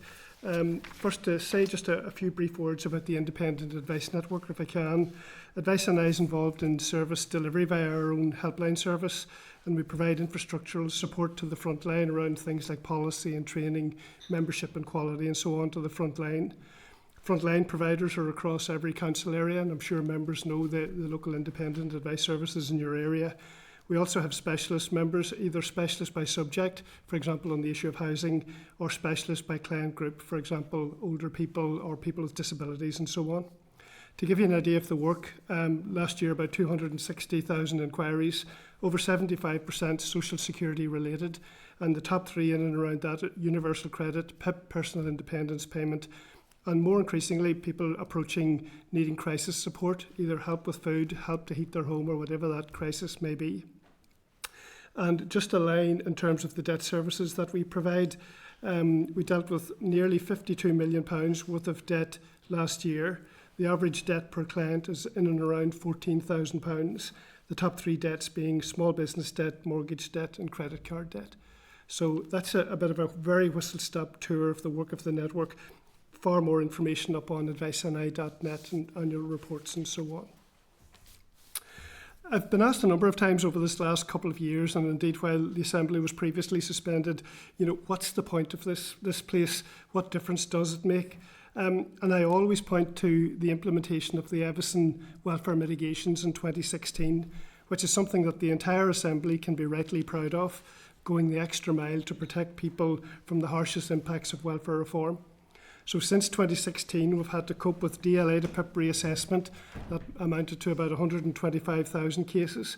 We have the ongoing rollout of universal credit, and we've had a 4-year benefit freeze, all of which has squeezed incomes, particularly those on the lowest incomes, both out of work and in low-paid work. More recently, we've had COVID, as we know. We've had emergency food parcels. We've had the high inflation, which has hit all of us, but it's hit the poorest hardest. The cost of living crisis, skyrocketing energy bills, spiking interest rates. And as you heard earlier in the session, we've had the inadequate budget settlement and led to cuts to things, really important services like discretionary support and discretionary housing payments. And even now, in the first few weeks of the Assembly, we've had debates about the affordability of school uniforms and unaffordable childcare costs. So in my view, all of this speaks to households out there that are struggling to make ends meet. And again, I have to say it's those poorest households. And again, just this week, we've had the Audit Office report into child poverty here, highlighting 7 to 9% of children living in low-income households that can't afford the basics. And drawing out the estimates of the costs of child poverty to be around £825 million to £1 billion. And I have to say, referring to the impact of the 2-child limit. Here and now, in many ways, we stand at a crossroads. Part of the vital welfare mitigations package is in danger of collapse. In what will be a general election year, there's more, and I think we maybe have all noticed it, there's more and more polarised political framing coming to the fore in the social security debates, with the Prime Minister seeking to squeeze benefits to pay for tax cuts. In the budget, we saw the Chancellor, on the one hand, increase the point at which families start losing child benefit from £50,000 to £60,000. And yet the April 2017 2-child limit means that most families cannot claim means-tested benefits and tax credits for any additional children born after that date. We have the benefit cap policy, which limits the total amount of benefits some of the poorest families with children can get. Currently, that's set at about £22,000 per annum for couples and lone parents, about £14,700 for single people. There's undoubtedly a cranking up of the depressingly familiar rhetoric attempting to demonise and dehumanise benefit claimants, with certain commentators talking about pouring even more money into the benefit system. Against this, we have the real-life experiences of people living in poverty. For example, Mum of 5, Sophie, saying that money's so tight that she regularly goes without in order to feed her children. And we have much more welfare reform coming down the track at us. We've got, as we heard earlier, moved to universal credit for about 60,000 legacy claimants this year and about 50,000 employment and support allowance claimants in 2028. We've got the Health Transformation Programme, which will remove the work capability assessment that, as you know, is associated with universal credit and ESA, meaning that the PIP assessment, Personal Independence Payment Assessment, will be the only health and disability functional assessment in the future when this is introduced. And you've touched on it earlier as well, we have a greater focus and bearing down on those called the economically inactive and all the risks that are associated with greater conditionality for this group of people. That includes people who have retired early, carers, students, and those incapable of work due to sickness and disability. So, coming to my final remarks really, so at a time when people are really struggling, as we stand at a crossroads, it is essential that this committee take a compassionate approach to helping those who need it most. And I've taken the liberty of outlining 5 actions that you might want to consider. Number 1, doing all that you can to ensure that the benefit cap mitigation cliff edge is avoided with extension regulations passed without delay. In my view, there's been so much research and work poured into this that it's unnecessary, causes unnecessary anxiety and stress for people that are benefiting from the benefit cap, for this not to be taken forward, as I say, without delay. Number 2, urging the Minister to consider the recommendations of the 2 independent reports, the Allenby Mitigations Review and the McKeever Discretionary Support Review, and advocating to strengthen the support provided by our welfare mitigations and discretionary support schemes. You've just heard about the demand that's on the discretionary support budget of 20 million, but they spend 29 million and growing. I have to flag in the mitigations review, I can quote from that saying that mitigating the 2-child limit would be a centrepiece of any particular mitigation moving forward in terms of that. Number 3, carefully monitoring move to universal credit, and in particular some of the issues we've already highlighted. For example, the impact on farmers and the self-employed, the issue of deductions without proper notice, particularly in the first assessment period. People think they're going to get amount A, but they end up getting amount B because of deductions. And the importance of getting the timing right, for example, to maximise April benefit uprating, thus avoiding a freeze to entitlement. Number 4, supporting calls for recognition of and sustainable support for the independent advice network, and happy to talk more about that. And finally, number 5, calling on the Minister to expedite the publication and implementation of an anti-poverty strategy. Although maybe in my mind, failure to act on the previous 4 actions that I've outlined will greatly undermine any anti-poverty strategy that sees the light of day. We don't need, in my view, any more reviews or reports. We, or rather the people out there that are on low incomes, need to see action without delay. Thank you very much indeed. Thank you very much, Kevin. And I just would like to start, I suppose, by thanking Advice NI and the wider independent advice sector out there for the work that they do, continuing to assist and advocate for people in what are very complex issues at what can be very, very challenging times in their lives. I also want to acknowledge, and we have acknowledged the pressure within the department, but also in terms of the pressure on advisors, given the fact that we've just had a pandemic in recent years, moving straight from that almost straight into a cost of living crisis, and now the move to universal credit, all very, very challenging. So I want to extend my appreciation, I'm sure lots of members will agree, for all the help and advice that our offices receive on an ongoing basis from yourselves. We will be keen to hear from the Minister in relation to the extension of the current mitigations package, and we would hope to see progress on this sooner rather than later. We have raised it with officials, and we have engaged with them around the timeframes on that and around the need to really prioritise that work. And I think your remarks about a crossroads are most significant in that respect. So thank you for that. One question for me, I suppose, really is around the universal credit issue, and we've also raised this in the previous session.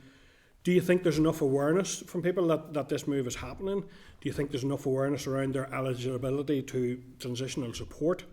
And you know, do you think the department could be doing more in that respect, or do you think that's kind of in hand at present? No, thank you for your remarks. I really appreciate that, and I'm sure the network and advisors listening will really appreciate that. So thank you. First of all, in terms of the department, I will put on record, no problem saying it, we have close working relationships with Advice NI and the department, the frontline advice workers who work with the department frontline staff in progressing cases and so on. And in many ways, we couldn't do our work without that really close engagement and close partnership working, and we really do acknowledge that.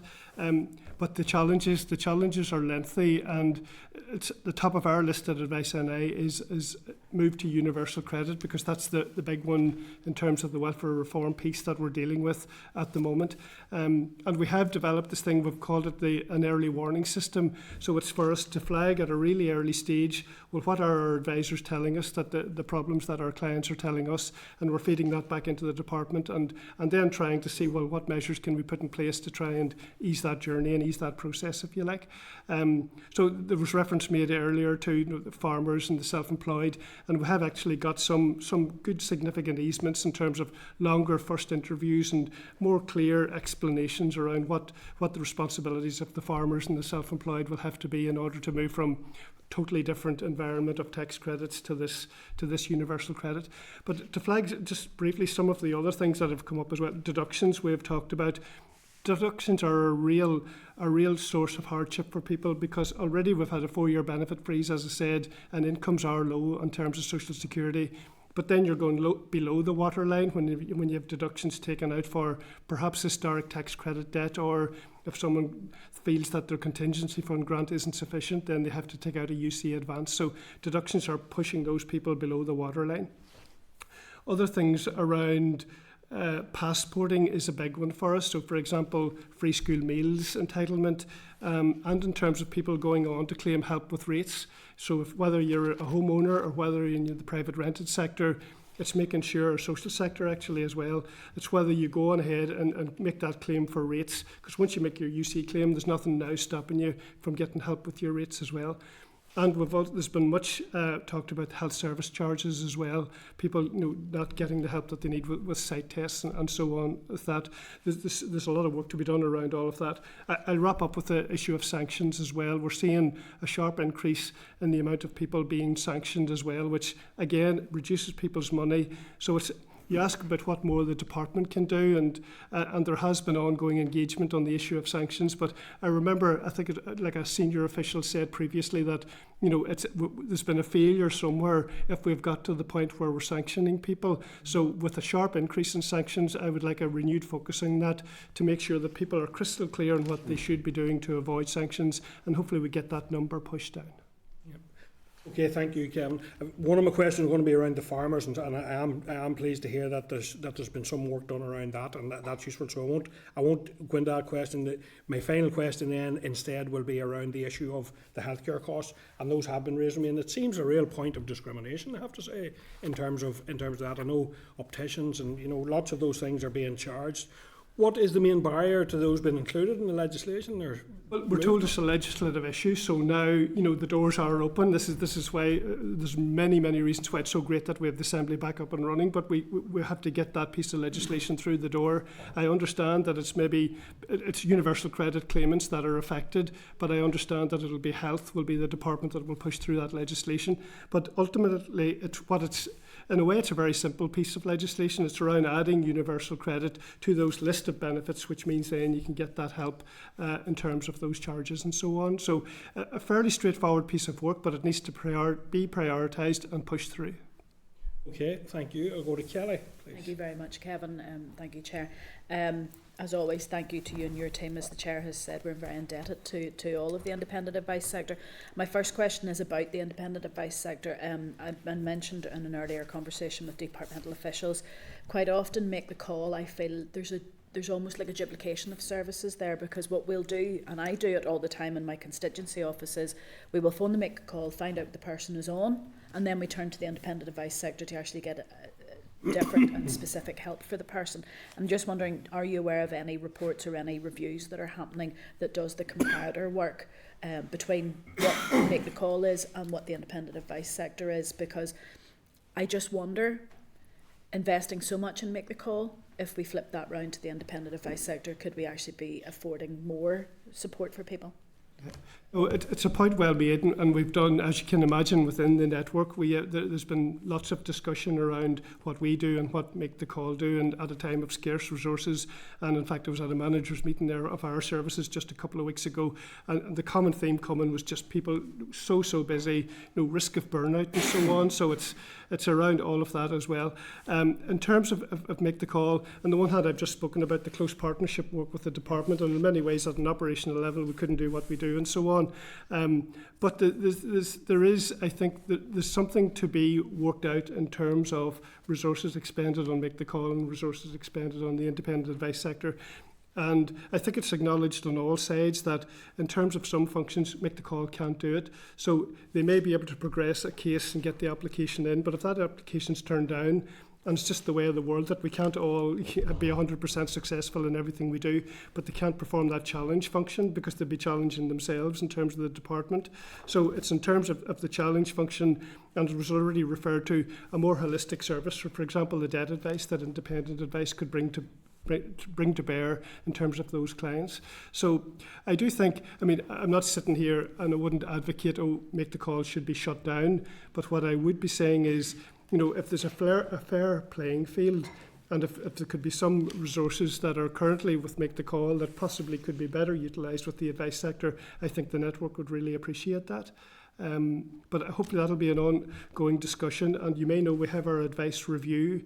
We've engaged on that for about this last 12 months, and I think we'll be at the point shortly, I think, whereby there'll be a consultation document out around the future direction of the independent advice network, and I would imagine that when people are responding to that, Make the Call will be part of the thinking around where do services fit, where is best use of scarce resources best deployed. Final point would be, Make the Call hasn't been here forever in a day. It's in place since, 2015, 2016 or so. So there's always, the challenge is always on the advice sector to be, flexible and making sure we're meeting demand, and nothing should be off the table, and the same would go for Make the Call in my view. My final question, Chair, is I noted in the pack that we have received communication from yourselves, a letter that was sent to the Minister on the 26th of February. Have you had any response yet from the Department regarding the welfare support payment over payment recovery monies?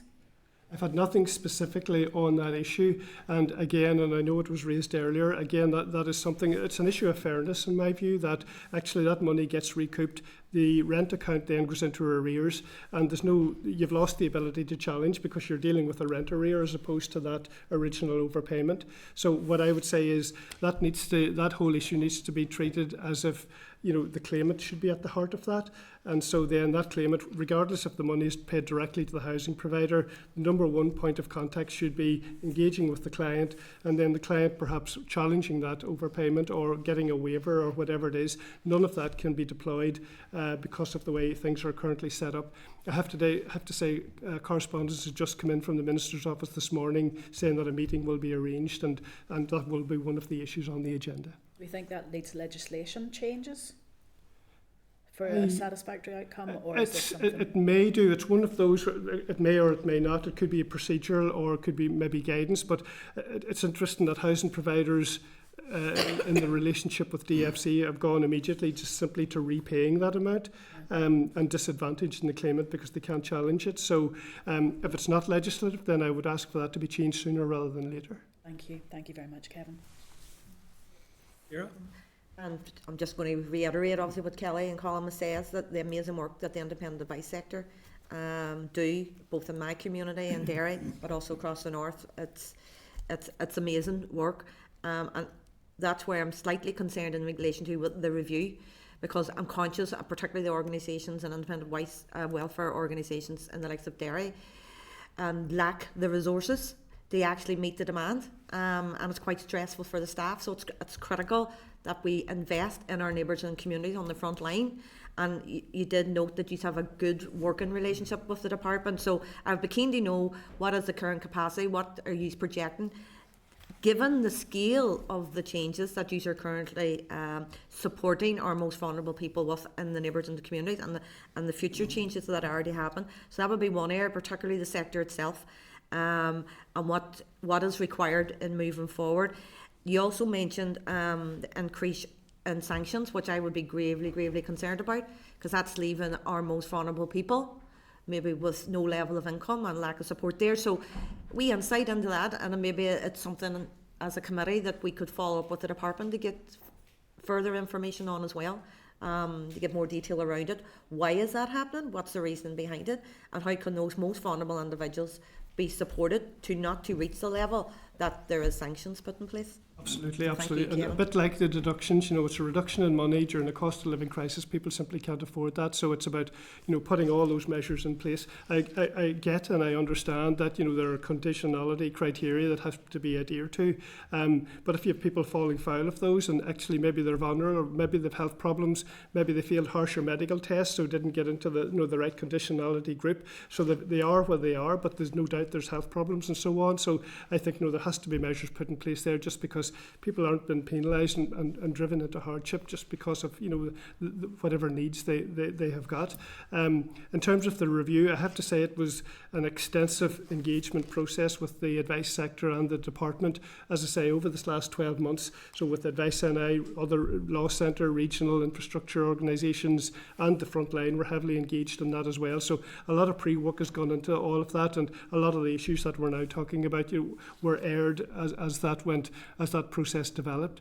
But we now await that review document that will be going out to consultation. So we would hope that things that we have said throughout that process have been listened to, and obviously then we'll engage with that consultation document and make it as strong as it can be. You talked about projections and so on, and just about the front line out there at the moment, and in many ways, and it has been, it's at capacity and has been for some time, although maybe the direction was skewed, and it was around helping people through COVID and all of that, and then it's the cost of living crisis and just everything that we've endured this last couple of years.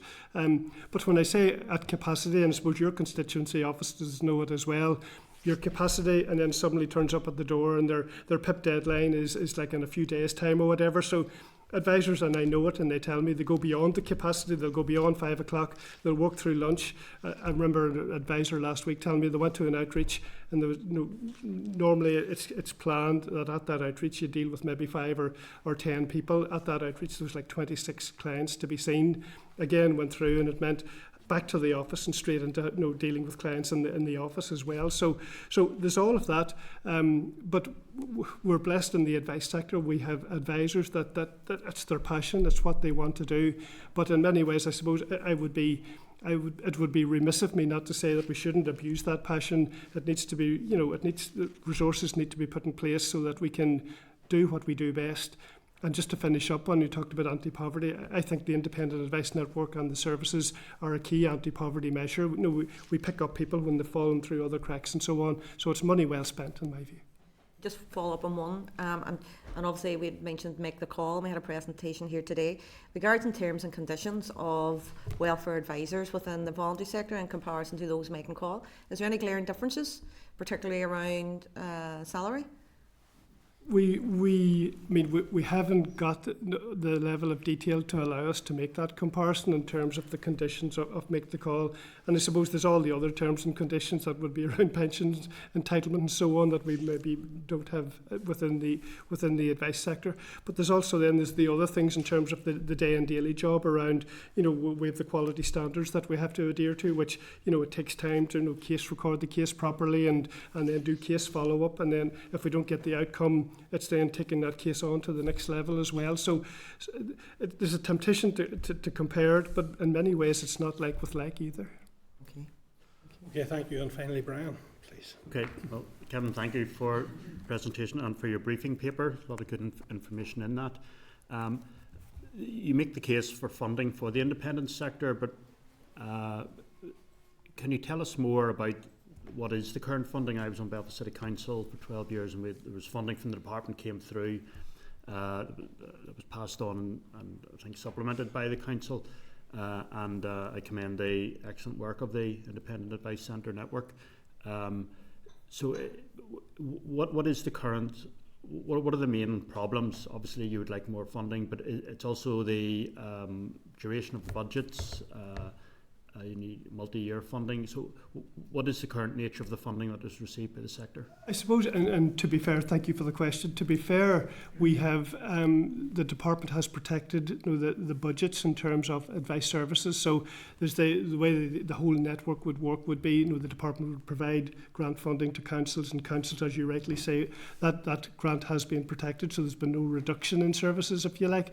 I suppose there's the year-on nature of that, and around Christmas time, managers wouldn't get in touch with themselves and ask for clarity and certainty in terms of their planning. Only 1 year at a time, is it? Well, it seems a bit like it can do a little bit like that. Some organisations work exactly like that. There are others, depending on the relationship they have with council and the contractual relationship, they might have maybe a maximum of a 3-year funding cycle if it's gone out to tender and so on.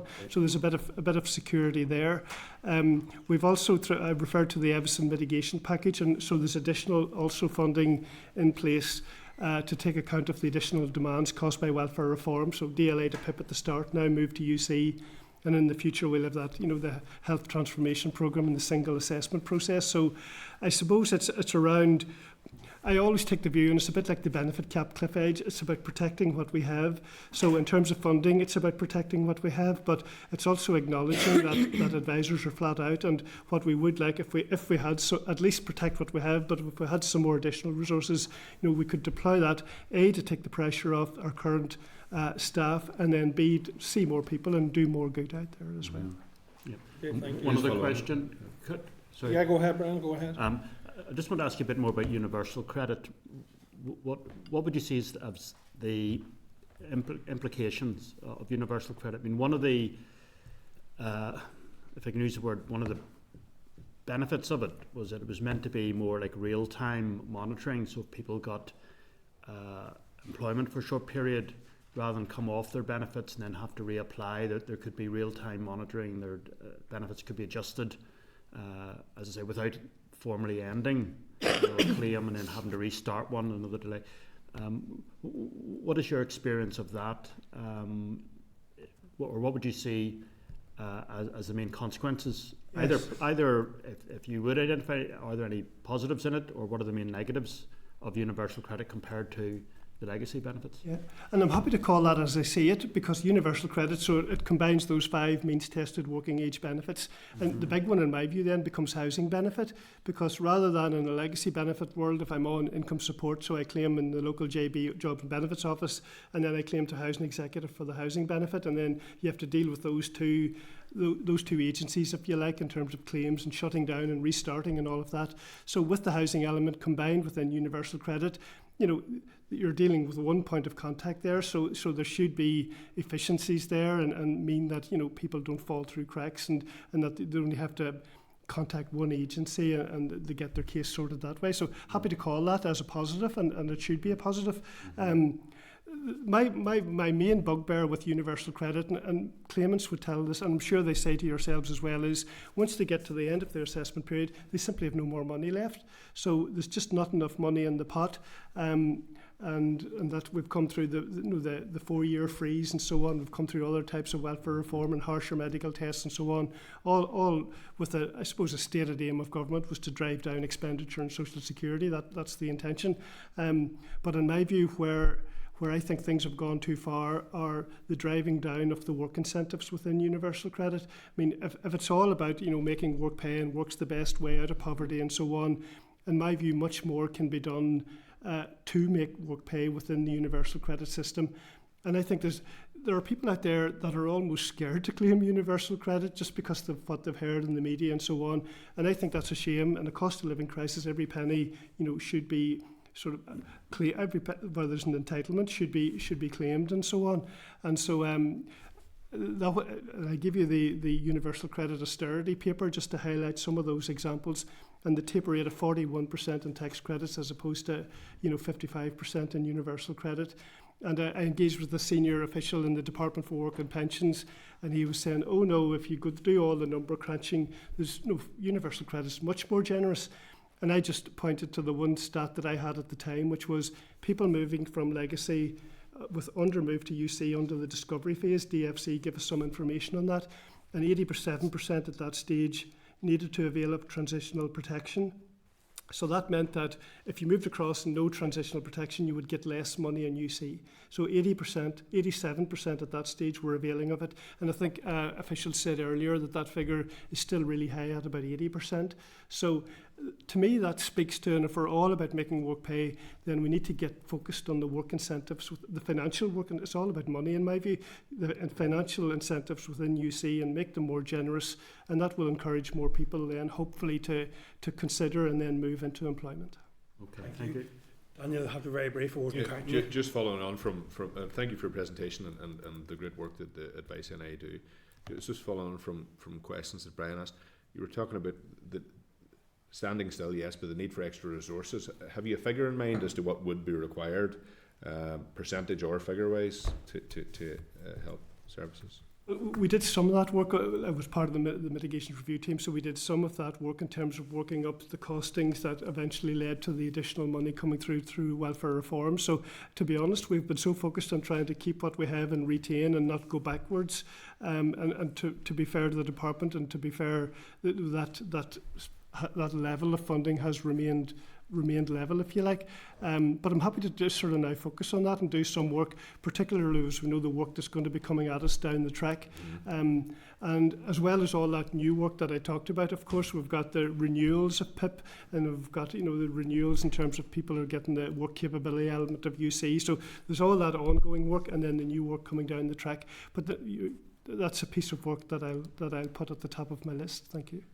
Okay, thank you very much, and thank you, Kevin. And I have to say, your knowledge, your commitment, and your passion to all of this work comes across very strongly, and it's been, I think, very useful for the committee. Your evidence here this morning, and something for us to consider moving forward.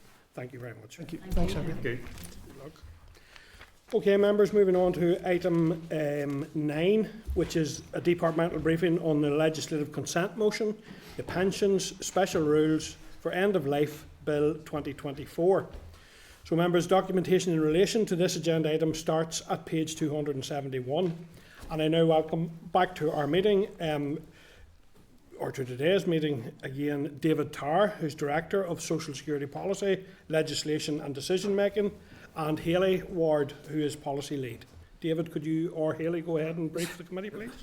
Thank you, Chair Committee, for the opportunity to brief you today. Firstly, I'd just like to offer my apologies to the short timescales presented to the Committee in regard to the Pension Special Rules for End-of-Life Bill and the associated legislative consent motion. The Department values the Committee's contribution and scrutiny, and hopefully my submission today will clarify for the Committee why the time constraints were necessary. The bill was presented as a private member's bill to Westminster on the 6th of December 2023. On the 21st of December, Peter Schofield, Permanent Secretary of the Department for Work and Pensions, wrote to the DFC Permanent Secretary, seeking his agreement to include Northern Ireland provisions within the bill. This agreement was given on the 22nd of December 2023 on the basis that it was desirable to have these important protections extended to Northern Ireland. The bill had its second reading in Parliament on the 2nd of February 2024 and is currently awaiting scheduling for committee stage. I would just highlight the private members' bills generally pass through Westminster at an expedited pace in comparison to a government bill. It was not anticipated that a legislative consent motion would be required because the bill was introduced during a period of interregnum. However, following the restoration of the Assembly, Minister Lyons subsequently received a letter from Mel Stride, the Secretary of State for Work and Pensions, advising it was the UK Government's view that clauses engaged the legislative consent process and seeking confirmation that the Minister agreed, and if so, could he indicate if he would be content to begin the legislative consent process and supported legislative consent motion in the Northern Ireland Assembly. This was received by the Department on the 22nd of February 2024. It was not possible to inform the Committee of the request for legislative consent motion until the Minister had been briefed by officials and provided his direction on how to proceed. I can advise that the ministerial decision and committee notification was completed simultaneously, with a reply to the Secretary of State for Work and Pensions issued by the Minister's private office on the 5th of March 2024, the same date that the Departmental Assembly Liaison Officer issued initial briefing to the Committee. The Department has since provided the Committee with a comprehensive written briefing on the bill, which includes a draft legislative consent memorandum. The Department has been working at pace to implement the legislative consent process with the aim to achieving all actions required by Standing Order 42A before the bill reaches committee stage in the House of Commons. And I will pass across to Haley to take you through some of the bill itself. Yeah, so just a background to the bill then. The Pension Specials Rule for End-of-Life Bill aims to extend the eligibility for receiving terminal illness payments from the Pension Protection Fund and the Financial Assistance Scheme. The Pension Protection Fund was established by the Pensions Act 2004 to pay compensation to members of eligible defined benefit schemes where the sponsoring employer became insolvent or on or after the 6th of April 2005 and has insufficient assets to pay pension liabilities to at least the level that would be payable by the Pension Protection Fund. The Financial Assistance Scheme applies to schemes that started to wind up between the 1st of January 1997 and the 5th of April 2005. The Financial Assistance Scheme makes payments to members of qualifying schemes that are unable to secure the pension liabilities in full. Both the Pension Protection Fund and the Financial Assistance Scheme currently have provision to make payments to someone with a terminal illness. For the purposes of both schemes, terminal illness is defined as the person's death in consequence of that disease can reasonably be expected within 6 months.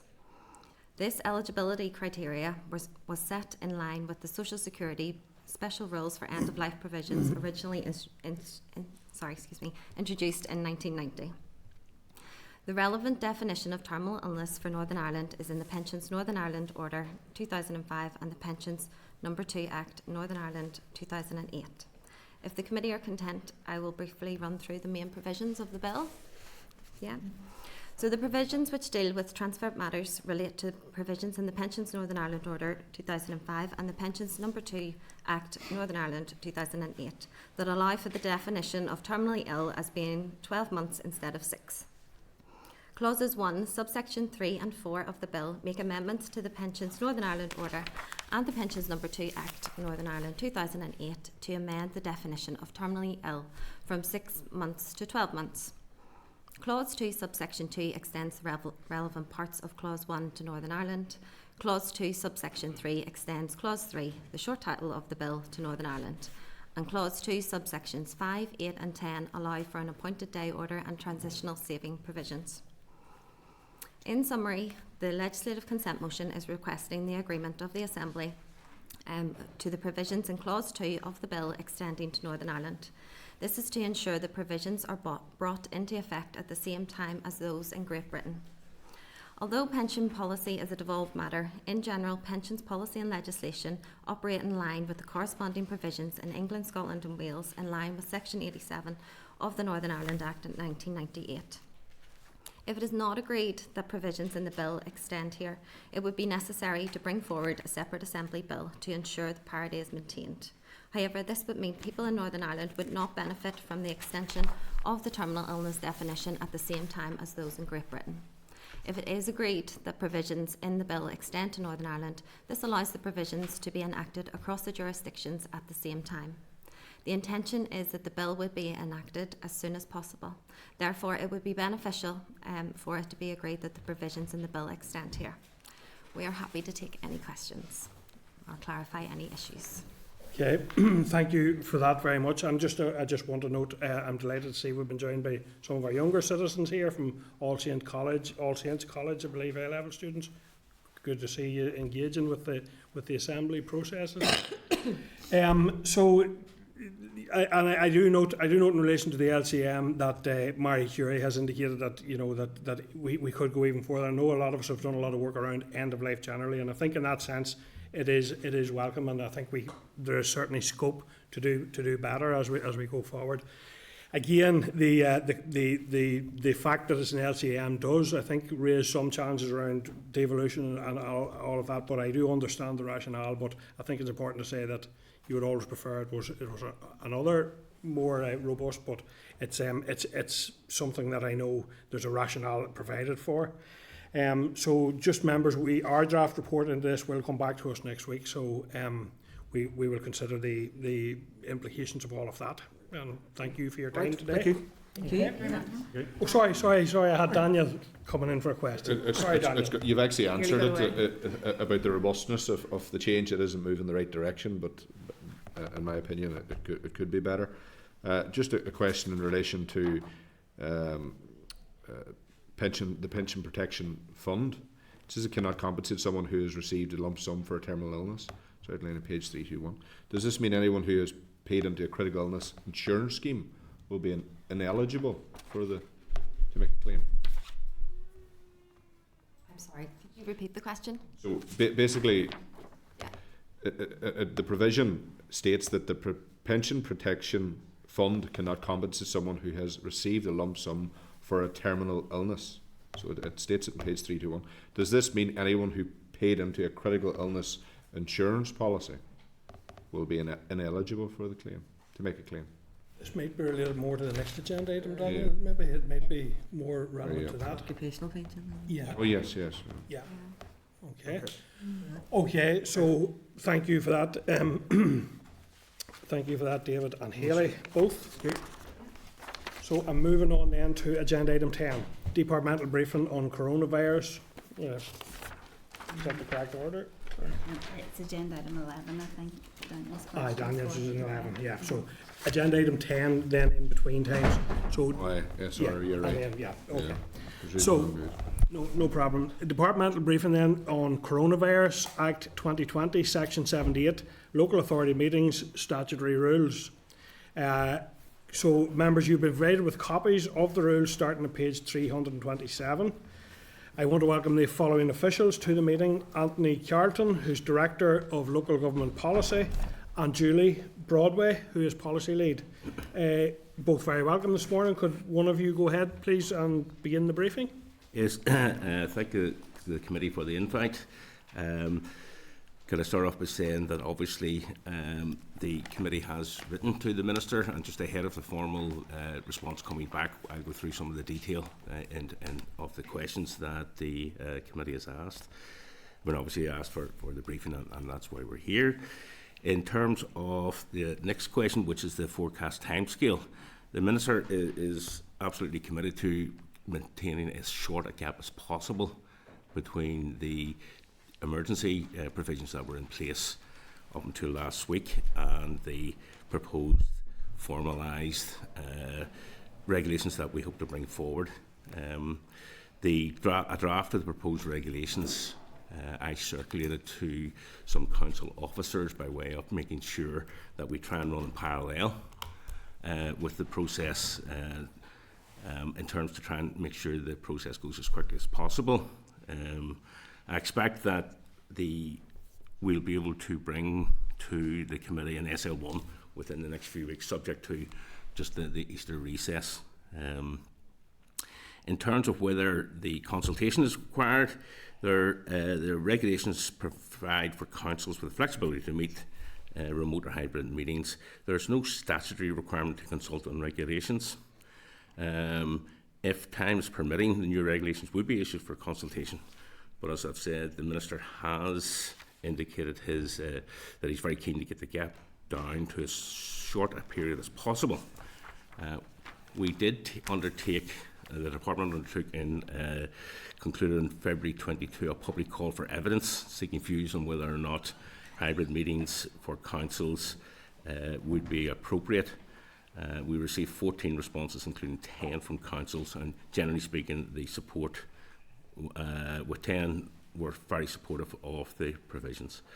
So we have had initial engagement with some councils on the proposed regulations. Members asked for an explanation of the calculation of the 40 days that applied to the most recent rule. We have taken our advice from our DSO, and this will be included in the formal response. But the recall, or attempted recall, on the 17th of January 24 accounted for 7 days. And then with the Assembly being restored on the 3rd of February, that left 33 days in accordance to our advice, so that brought the period from the 3rd of February to the 6th of March. DSO advised us that it's any 7 days, anytime there's an attempted recall, it counts for 7 days towards the 40 days. And then, just the final point will be the clarification of whether the proposed regulations will differentiate. Fundamentally, the proposed new regulations will be the same with just 1 or 2 exceptions, and that would be where there was provision to cancel a meeting, and that was really related solely to the pandemic, where there was a cause to cancel or postpone or rearrange a meeting. Those provisions will not be included, but the idea of hybrid meetings will be included as they were in the emergency legislation, with one added bit that councils will be required to include within their standing orders their processes for how they manage the council. So it will be down to individual councils to decide what way they want to manage this process. But the provision will be there that will allow councils to set whatever parameters they wish. But they will have to have their standing orders will include things like our public access and those sorts of issues.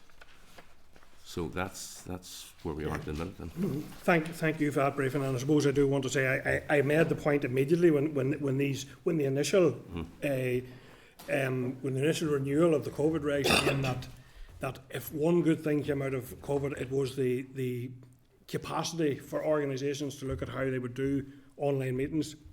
And the benefit of that was it opened up a door of inclusivity to people who otherwise could struggle. And I know there are many, we know we're underrepresented across politics still from women, and we know there are other areas that are challenged, carers, people with disabilities, all of that. So hybrid meetings, I believe, do play a role and will play a role in the future. So I welcome the fact that the Minister is now bringing forward. I would have much preferred that there was no gap, because it will be quite disruptive even in the short period of time. So I would urge you to continue at all pace to get those brought to us as an SL1 and progressed. So welcome your presentation today. I'm going to go to members then in terms of questions. We're going to Sean, Kelly, Brian and Melissa. Yeah, thank you very much for the update. I suppose I just want to put on record the gap is not just disruptive, it's the fact that there was 48 hours notice for some people to make alternative arrangements. Whilst I absolutely agree with the Chair and the initial comments made that if we are going to make provisions for this, it needs to be in a standalone piece of legislation or taken away from anything related to the pandemic. But the fact of the matter is, council chief execs were told on the Friday night, councillors told on the Monday that the regulations were falling by the wayside on the 6th. In terms of that, you said that an SL1 will be brought in the next couple of weeks. Do you foresee that then being after Easter? looking at Easter recess, I think it more than likely will be directly after Easter, rather than before, because it is just 2 weeks. It might even be 2 weeks for the meeting. But we'll look at the schedule to get it in, to give you enough notice. You know, I don't want to turn up with it on the day. What was the justification then for the legislation falling off and for something not being put in place to ensure no gap? Well, the Minister has expressed his view that he didn't see that the use of the coronavirus emergency legislation was the appropriate vehicle. Okay, Kelly. Thank you. Thank you very much, folks. I appreciate that there was a presentation made to this committee that subsequently then something happened and a change happened. Can I take you back to the calculation, because my look at the law doesn't allow 7 days. Day 1 was the 21st of September 2023 when the Coronavirus Act SR 2023-140, I think that was the one, and was in place. Day 2 would have been the 17th of January. Day 3 was the 3rd of February. And then going on 35 days to the 6th of March, that would have taken the cut-off to the 11th of March for the 40 days. I understand that you're saying that there was a 7-day piece in there. If perhaps we could be provided with a copy of the calculation on that, because the Northern Ireland Interpretation Act doesn't include any 7 days. So I would like to see that, because the Assembly absolutely was on the 17th, not any other days. Only if it had been, it would have been wonderful. So if I could ask that. And I appreciate the last time we were up, we had, as a committee, had agreed to the extension going forward until the 24th of March. We all agree that coronavirus emergency legislation is not the way to do this, but if after this committee had agreed to the 24th of March and we understood that there needed to be time for the more permanent hybrid arrangements to be put in place for councils, I just don't understand why that was cut off. And the committee received notification at the same time that the chief executives and councils did.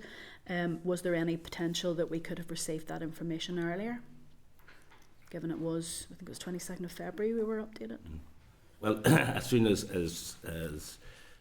we were in a position to convey the Minister's view, we conveyed it. I appreciate it was very late, excuse me, late on a Friday evening, but that was the timescale that we were working to. Okay, no, I appreciate that. It does seem to be that between the committee hearing evidence and the business office actually placing it onto the order papers for the chamber, and then a decision being taken, it seems to have fallen out of kilter. As a scrutiny committee, you can understand we just need to know the details. So I would appreciate to know exactly. I don't think that should be legal in confidence or anything like that, because if there's a calculation that has been worked out using a piece of legislation, it should be easy enough to share that. But if we could get that, Chair, I'd be much appreciative of that, because if this happens again, we'll at least know how that's going to work. That'll be included in the formal response, which will be up. Thank you. So we go back after this meeting. Yeah, okay, I'm going now to Brian. Well, thank you for the presentation. Certainly with the restored committees, we've had a whole series of decisions quickly coming to us in a rushed manner and playing catch up. The Minister has said that he doesn't think the coronavirus is the right basis for making these decisions. We've had a whole range of special arrangements in place during coronavirus with proxy voting in this Assembly and at Westminster, online voting in councils. So in 2024, I think it's right that we say that period has ended. Coronavirus is not dominating our lives as it did during those 2 or 3 years. So the Minister has said he's open to the idea of allowing councils to allow hybrid meetings, and it'll be up to individual councils to decide, but it'll be under the 2021 Act, not perpetuating this under coronavirus. I appreciate people highlighting the issue of the gap now, but as with a lot of decisions, suddenly we were having to make decisions.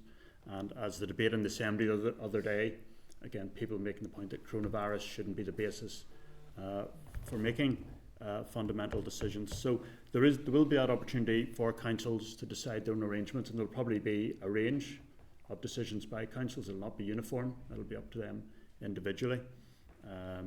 Chair, can I just be clear? The law now prevents them from taking any choice? Well, they will. My understanding is they're they will not have that allowed. capacity, but not currently. Yeah. But under future arrangements. That's what I'm saying. So it's not ruling it out that it can happen, but there will be an openness to that.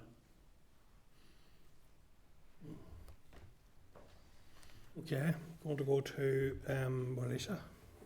Pat Rove, agus fáilte Rob na Dalta tá seo fásta, so you're very welcome here today, and a big welcome to the students who are here observing what's happening in committee.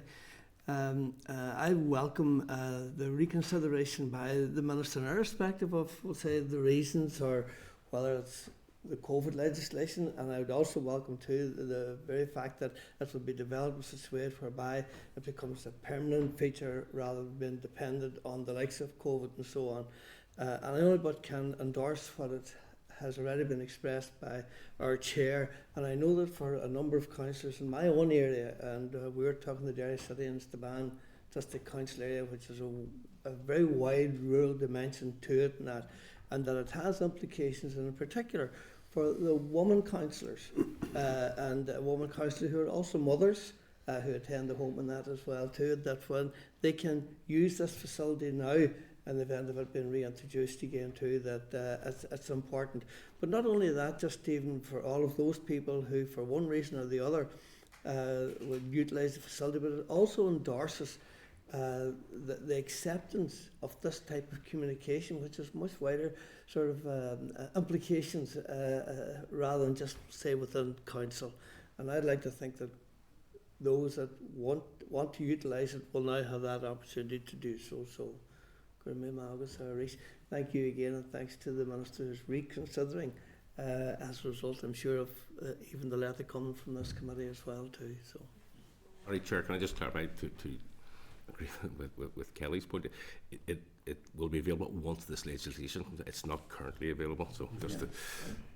Okay, Morris and then Daniel. Thank you very much, Chair. As I said last week when we discussed this here, I have absolutely no problem with the hybrid model, but I do think that council should meet once a month in person and face to face. That's only an opinion. I'm glad to hear what you say, that this is new legislation will now go back to the councils. The individual council will make their own rule on hybrid meetings, and not only that, they'll be able to put it into their statutory book, their order, their what do you call standing orders.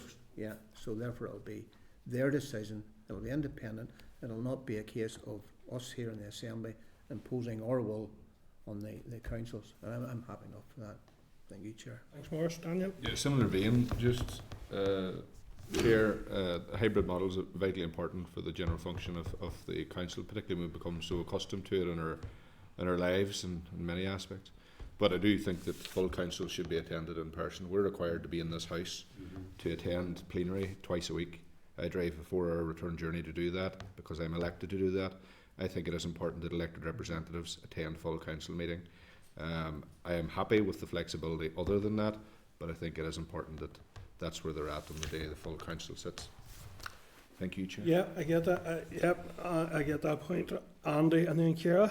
Yeah, Chair, just if you may, just one point of quick clarification. I think these SRs came before the committee back on the 22nd of February. Yep. Can I just clarify, the Minister signed those SRs off to come before the committee and then changed policy?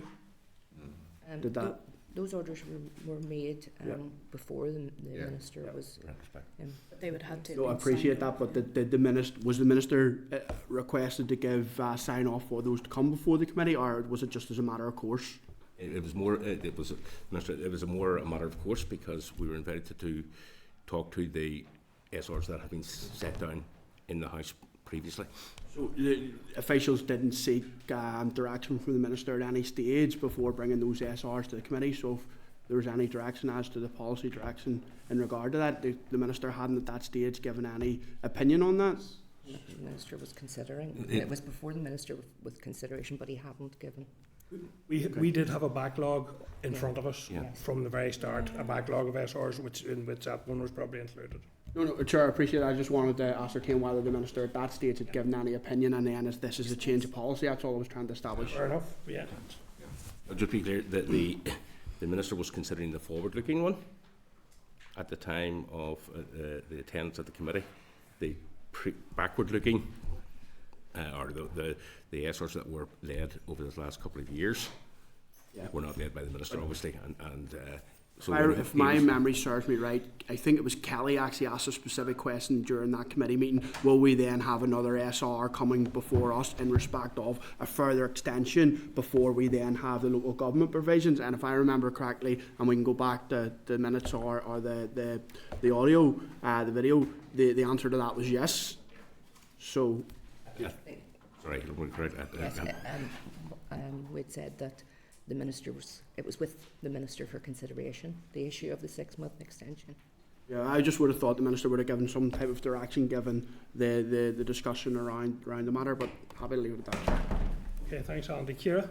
I'm not going to go around. Obviously, there was a reconsideration, which is good news, and obviously we still don't have a deadline. What work? Obviously, you'd mentioned there, Anthony, that the minister was already considering a forward proposal. So, has there been any work done with the local councils? Because obviously, as you mentioned, regarding cancellation, postponement, rearrangement, will go to councils to consider standing orders. So that's another delay again, because that's a timescale, and council have to do their work. So, what is in moving forward with this new regulations or work, what liaisons have yourselves been doing with the chief executives, for instance, all 11 councils? So they're clear as to what they need to do on the impact of, given the timescales, or given, well, we don't have specific timescales at this stage. Well, I have written to the chief executives and the chief legal officers. Yes. We have a working group, have had for this for a period of time, and we've been working on the move to a permanent solution. So the chief executives and Julie through the legal officers are aware of the potential draft of what this will look like and the potential implications for councils. The major implication for a council will be they'll have to get their standing orders ready. And in parallel as well, and that's the. If I can just add, I mean, what we're going to be requiring councils to do is to add something to their standing orders about how that particular council is going to make arrangements for remote meetings. The majority of councils already have protocols in place for how they're doing that, so they already have done work on that. I just double check, Chair. That doesn't need to go into the legislation. It just the detail of that, so that's we don't need to wait for that. Yeah. We're not going to be dictating to councils what they put in. It's just going to require them to have arrangements in place for openness and transparency, so that they can set out how that particular council is going to make arrangements.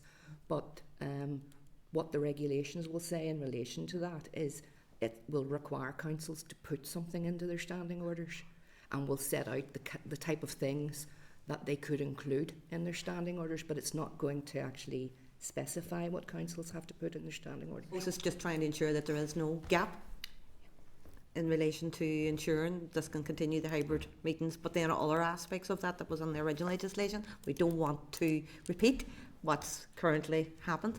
So that relationship, which is great, there's a working group, so the chief executives are aware, so they can work in parallel in relation to their standing orders then. So and that's good to know, so thank you. Okay, thank you, Anthony and Julie. So members, do members have any objections to this rule being made? No. So can I ask then that the... Sorry, what are we objecting? Sorry.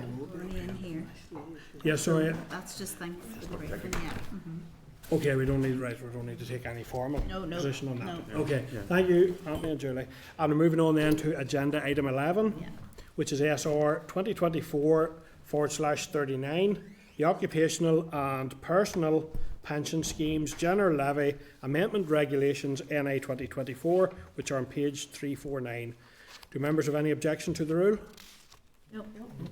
Then can I put formally that the Committee for Communities has considered SR 2024/39, the Occupational and Personal Pension Schemes General Levy Amendment Regulations 2024, and subject to the Examiner of Statutory Rules report, has no objection to the rule. Are members agreed? Agreed. Thank you. Members, agenda item 12, SR 2024/46. The pneumoconiosis, etc., workers' compensation, specified diseases and prescribed occupations, amendment order NI 2024, which are page 360 of your main pack and page 18 of the table pack for ESR report of 14th of March. The examiner has drawn attention to a minor drafting error in Regulation 2, brackets 1 of the regulations. 1998 should read 1988. The Department has acknowledged this minor error and confirmed that it will issue a correction slip at the earliest opportunity. The examiner has therefore confirmed that she is content with this approach. Have members any objection to the rule? No. So there, can I then put that the Committee for Communities has considered SR 2024/46, the pneumoconiosis, etc., workers' compensation, specified diseases and prescribed occupations amendment order, NI 2024, and recommends it be approved by the Assembly. Are members agreed? Agreed. Agenda item 13, SR 2024/47, the pneumoconiosis, etc., workers' compensation, payment of claims, amendment regulations, NI 2024 on page 371. Have members any objection to this rule? No. Thank you. Therefore, can I put the question that the Committee for Communities has considered SR 2024/47, the pneumoconiosis, etc., workers' compensation, payment of claims, amendment regulations, NI 2024, and recommends that it is approved by the Assembly. Are members agreed? Agreed. Thank you, members. Agenda item 14, SR 2024/48, the pneumoconiosis, etc., workers' compensation, payment of claims, amendment number 2 regulations, NI 2024, which are on page 384. Have members any objection to the rule? No. Therefore, can I ask that the Committee for Communities has considered the pneumoconiosis, etc., workers' compensation, payment of claims, amendment number 2 regulations, NI 2024, and has no objection to the rule? Are members agreed? Agreed. Thank you, members. Agenda item 15, SL1, the Occupational Pension Schemes Administration, Investment Charges and Governance Amendment, NI 2024, on page 393. It is proposed that the rule will come into operation on the 30th of March 2024, members. This rule amends existing regulations to require trustees or managers of most defined contributional occupational pension schemes to publish their policies on investment in assets that cannot easily or quickly be sold or exchanged for cash, and information about the type of assets in which the scheme has investments. Do members have any comments on the proposed rule? No. Thank you. Therefore, can I ask if the Committee is content for the Department to proceed to make the rule? Yeah. Content. Thank you, members. Agenda item 16, SL1, the Occupational Pension Schemes Governance and Registration Amendment 2024, on page 401. This rule enables the pensions regulator to oversee compliance by trustees of relevant pension schemes to allow for effective monitoring and enforcement. It is proposed that the rule will come into operation on the 26th of March 2024. Members, do you have any comments in relation to this rule? No. Thank you, members. Therefore, is the Committee content for the Department to proceed to make this rule? Agreed. Thank you. Agenda item 17, SL1, the Occupational Pension Schemes Master Trusts Regulations NI 2024, which are on page 410. It is proposed that the rule will come into operation on 27th of March 2024. The regulations aim to address the potential impact of the risks for Master Trust scheme members by providing an authorisation and supervision regime administered by the pensions regulator. They will enable the regulator to provide more practical details of what will be required in its code of practice. Do members have any comments? No. Therefore, is the Committee content for the Department to proceed to make the rule? Agreed. Agenda item 18, SL1, the Benefit Cap Annual Limit Amendment Regulations 2024, on page 420. It's proposed that the regulations will come into operation on the 1st of April 2024. The purpose of the regulation is to revoke and replace the Benefit Cap Annual Limit Amendment number 2 Regulations NI 2023. Members have any comment in relation to the rule? No. I'm not happy with it, but we're keeping alignment. Yeah. Okay. Thank you, Kelly. Is the Committee content for the Department to proceed to make the rule? Thank you, members. Members, agenda item 19 then, the Forward Work Programme, a copy of which is at your pack on page 427. At next week's meeting, we'll receive briefings from the Deputy Secretary of Housing and Sustainability Group and the Deputy Secretary of Communities, Place and Local Government Group. As well as this, we will receive a briefing from the Housing Executive. So, members, have you any comments or content to note? Content to note, thank you. Agenda item 20, any other business? And actually, I'll come to you in a second here. There's Andy. There's one item there I didn't get time to go back on it with the in the first briefing around the numbers of permanent versus agency staff, and the point was made, and I agree fully. All valuable staff and highly valued staff, but I do wonder why 2,911 are permanent and why 2,367 don't feel they want to take a permanent contract with the department. And I just wonder, I presume there's an additional cost to that, and I wonder why, or what work is being done to establish why people, is it around flexibility of contracts? So I think it may be worthwhile writing to the department and asking them to break that down for us by the directorates, and what work is going, what their assessment of the reasons are, and what work might be ongoing to try to, over time, provide. And for me, it's about also providing people not only the flexibility but with the security of full-time employment. So I know it's a big issue across the board. So I think it's something we should maybe make more further inquiries on, if members are content. And my concern with it is that the move to universal credit is not a forever programme and project, and I'm wondering if the department is sort of hedging their bets, by having agency staff in to deliver part of that, because otherwise they'll have to make redundancies in the future. So it'd be good to know exactly where those staff are working. Maybe my presumption is that they're on universal credit and perhaps they're not, because there are time-sensitive programmes that they're going through at the moment. It'd be good to know where they are as well. Yeah, because that's allied with the vacancy rates as well, and obviously the pressure that's putting on frontline staff to try to meet, and we've heard that eloquently today, the pressure that's putting on staff as well. So it would be good to get a better understanding of that, I think. Can I clarify what the letter is to specifically request, sorry? Of the 2,367 who are not... No, I'm only using that as an example of one director. I think we should ask for it across all the directorates. How many agency are... what the assessment is, if in terms of why that is, why that's so used for. Yeah, if that's so, it's across the board. And where and why. So I had Kira next, then I'm going to Brian, then Andy. I just want to flag up, and I'm conscious we're going to have housing sustainability in next week, but obviously just in relation to the letter from the individual, on page 87, 88 through correspondence, and apologies for not bringing it up then. So it's really good to see that an individual is coming to the department to obviously highlight it, and I know the likes of Kelly and many of the members around here, obviously last December with NICFA, it's raising that whole issue about decarbonisation our homes, and I think we need to keep it high on the agenda, and then particularly given the low EPC ratings that we have across the private rented sector, and our homeowners who may be asset rich, but they're cash poor and they're continuing to have to work and stuff. So I would like to ask, could we perhaps write to the Minister to get an update on what his department is doing in relation to bringing forward a retrofitting programme?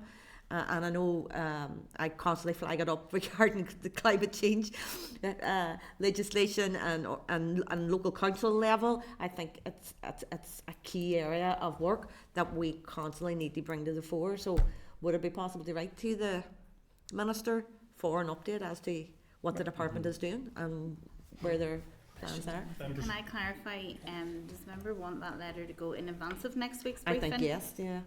In advance of next week's briefing. Members content? Yeah. Brian? I just wanted to check what you were saying about agency staff against. Was that from Paddy Rooney's presentation? No, the first session actually.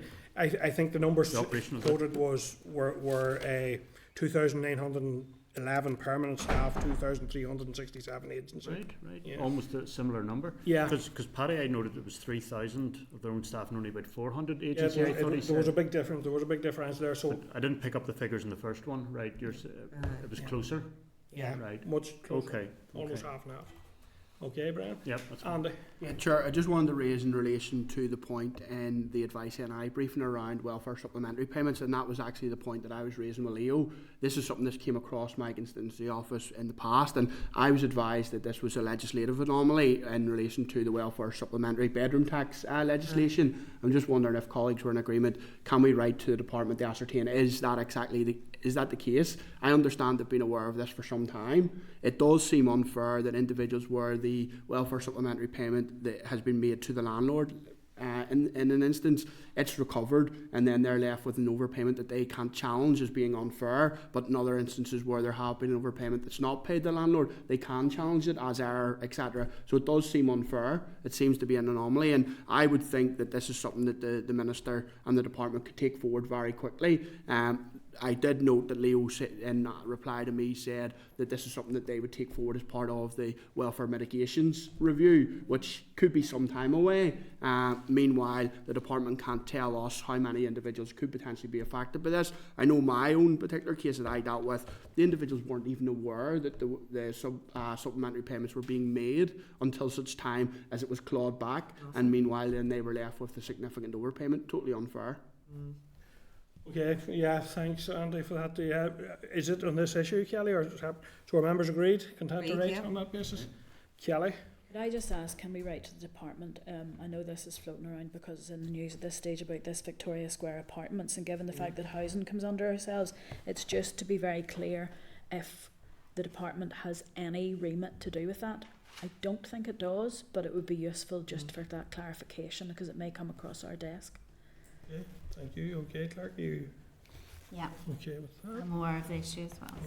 Just in relation again to correspondence, because we went through it fairly quickly today, you see, in fact, that one from the Construction Employers Federation, and when they alluded there to Northern Ireland Water and the Housing Executive, in terms of the infrastructure, and I'm talking here about infrastructure, the water infrastructure in particular, and that the way it's hampering development, and again in the rural areas and so on, if we're unable to get plan permission that through because of the lack of capacity within the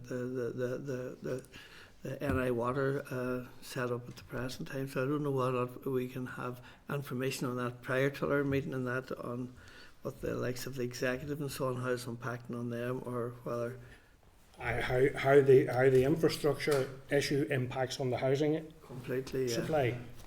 So requesting a written briefing from that construction on the impact on housing before the briefing next Thursday. Is that what you're asking for? Yeah. Sure, just on that point, it's an interesting point, and it's something that I've been aware of as well. And I recently tabled a question to the Infrastructure Minister on it, and was directed similar fashion to the issue we had with the Housing Executive to speak to NI Water. So perhaps we might write to Infrastructure to see if we can get that information from them as to how many housing developments have been impacted by a lack of water and sewage infrastructure. And just on that, I know our previous Minister, Deirdre, obviously had met with our previous Infrastructure Minister on that very issue. So I would like to see if there's any question, has the Minister had any conversations or plans to have any conversations with our Minister for Infrastructure on that very issue that we're raising regarding infrastructure and planning? Because if we have a housing supply strategy and we're planning ahead for housing, then we know where the housing need is, but we should also know how bad the infrastructure is, so it's matching up infrastructure with housing supply, with developers and priorities need. So it'll tie in next week. To be honest, I know quite a bit about this. Living with water in Northern Ireland Water. Housing Executive have, as we all know, planned housing, or the housing needs in each area.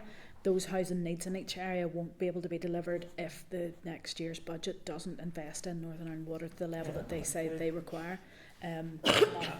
And I became aware as a result of requesting to the previous infrastructure ministers, 27 separate settlements within the Fermanagh and South Tyrone alone are impacted. And I'm also hearing now from people who are saying we're having to move out of our own local area for that reason only. It's no other reason, which impacts schools and all the other things. There's a negative impact on that. So it's province-wide. It's really a key pinch point. It really is. It's not just rural areas; it's in the city as well. Yeah. These are towns. These are villages. Largely villages and towns. How do you synchronise the letter from the Chair to the Minister about any planned meeting between himself and infrastructure in relation to housing need and water infrastructure, wastewater capacity. Okay, thank you, members. Moving on to agenda item 21, date, time and location of the next meeting. And thank members for today for quite a lot of business conducted today, and thank you for your succinctness and focus on those issues. Our next meeting will be at 10 a.m. on Thursday, 21st of March 2024 in room 29 here in Parliament Buildings. And I also want to thank the staff here for facilitating another good series of briefings for the committee. So thank you everyone, and good luck, and see you next week. What did you say there again, Chair? 21st. Committee Room 29, sound.